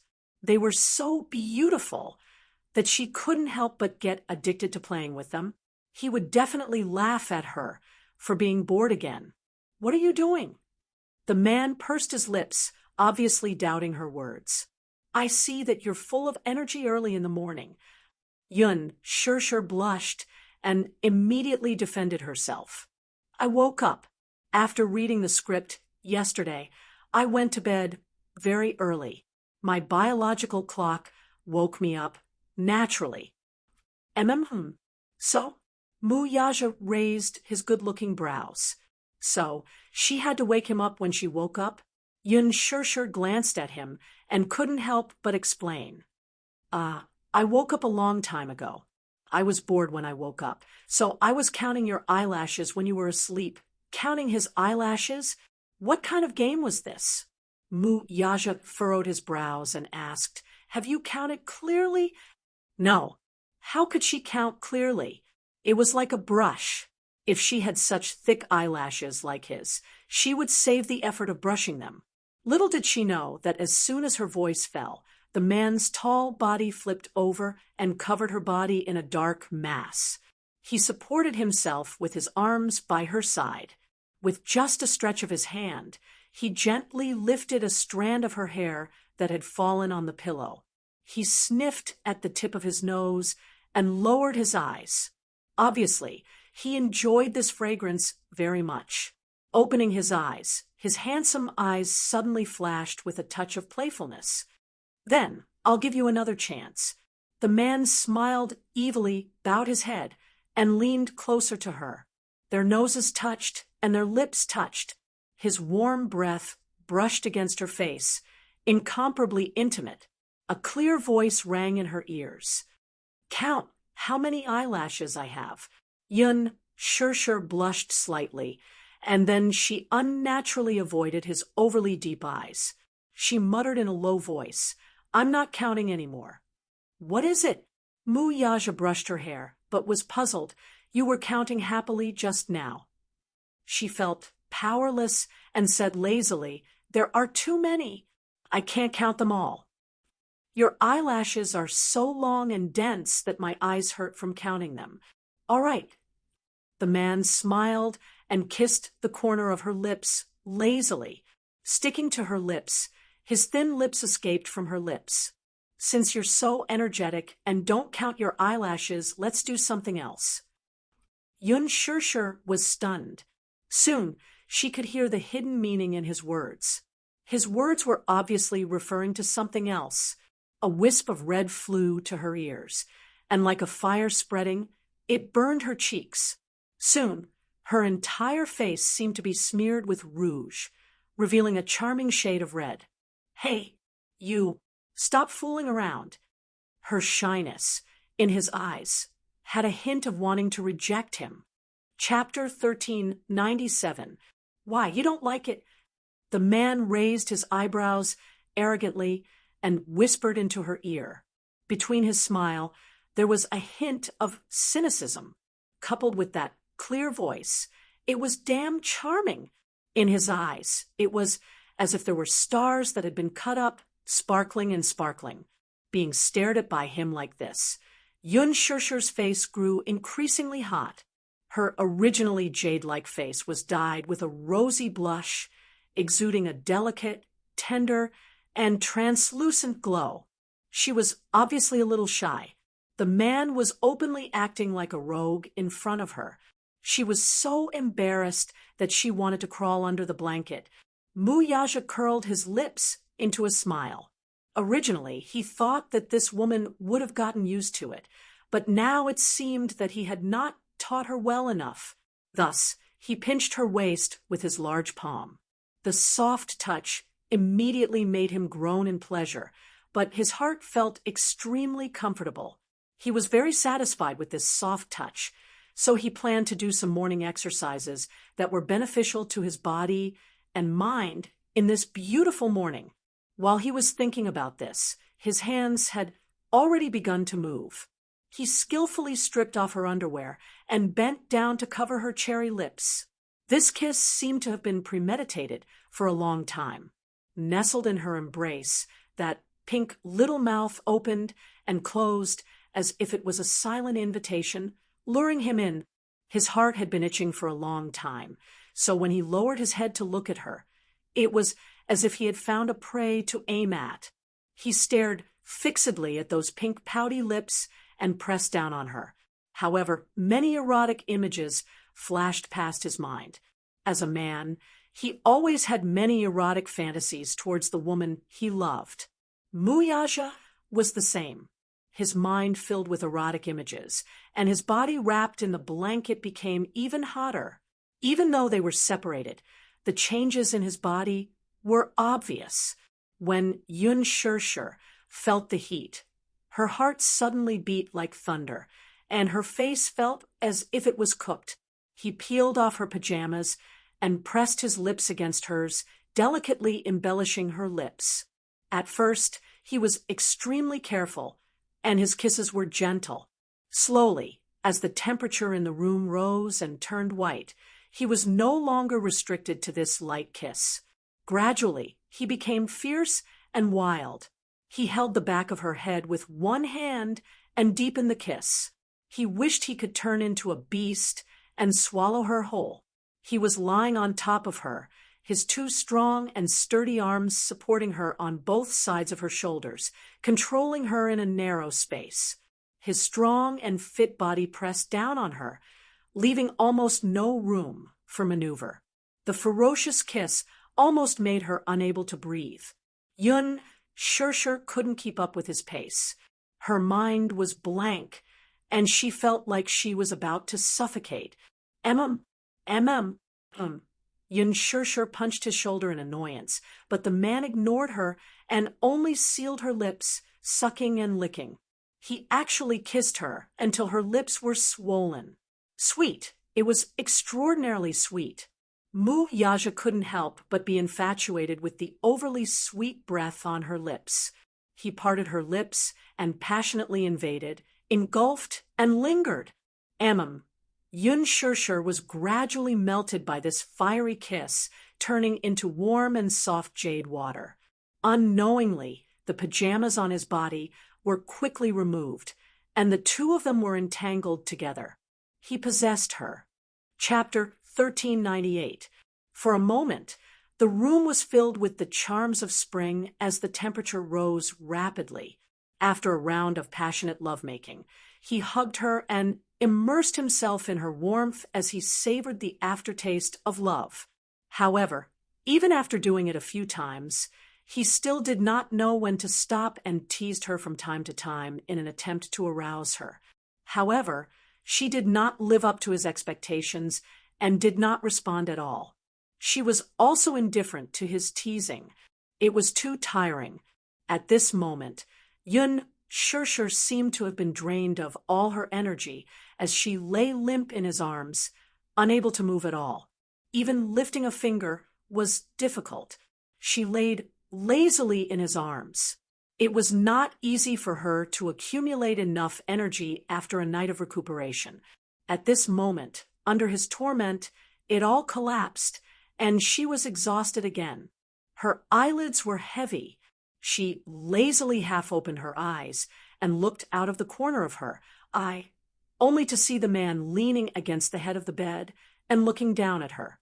His eyes were playful and mischievous, as if he was mocking her for not living up to his expectations. He pinched the bridge of her nose and said, "Your stamina is too weak." When Yun Shirshir heard this, she could not help but feel angry.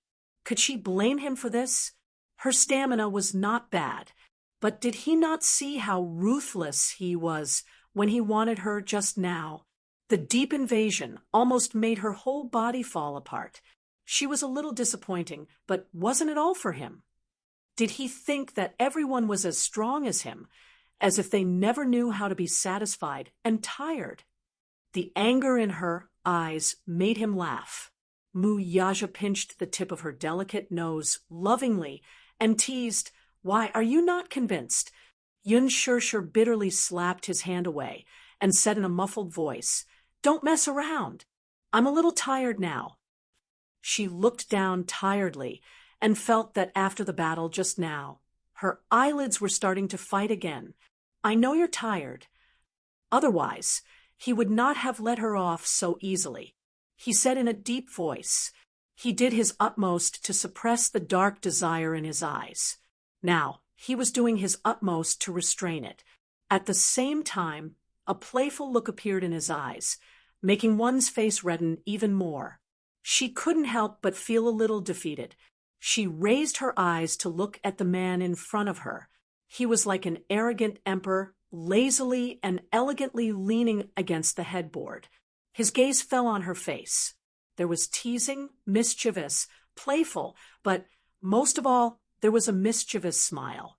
This smile was mixed with a bit of devilish charm, but it also seemed like he was harboring evil intentions, as if he was mocking her disappointing physical strength. Yun Shirshir was furious. The more she looked at him, the more indignant she felt. This man was too vile. The way he looked at her really made her feel ashamed.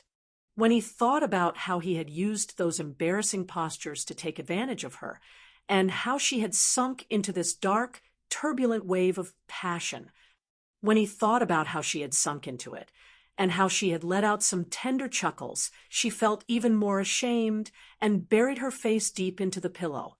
No, it was too embarrassing. At this moment, she wanted nothing more than to ruthlessly bang her head against the wall or find a hole to bury her head in.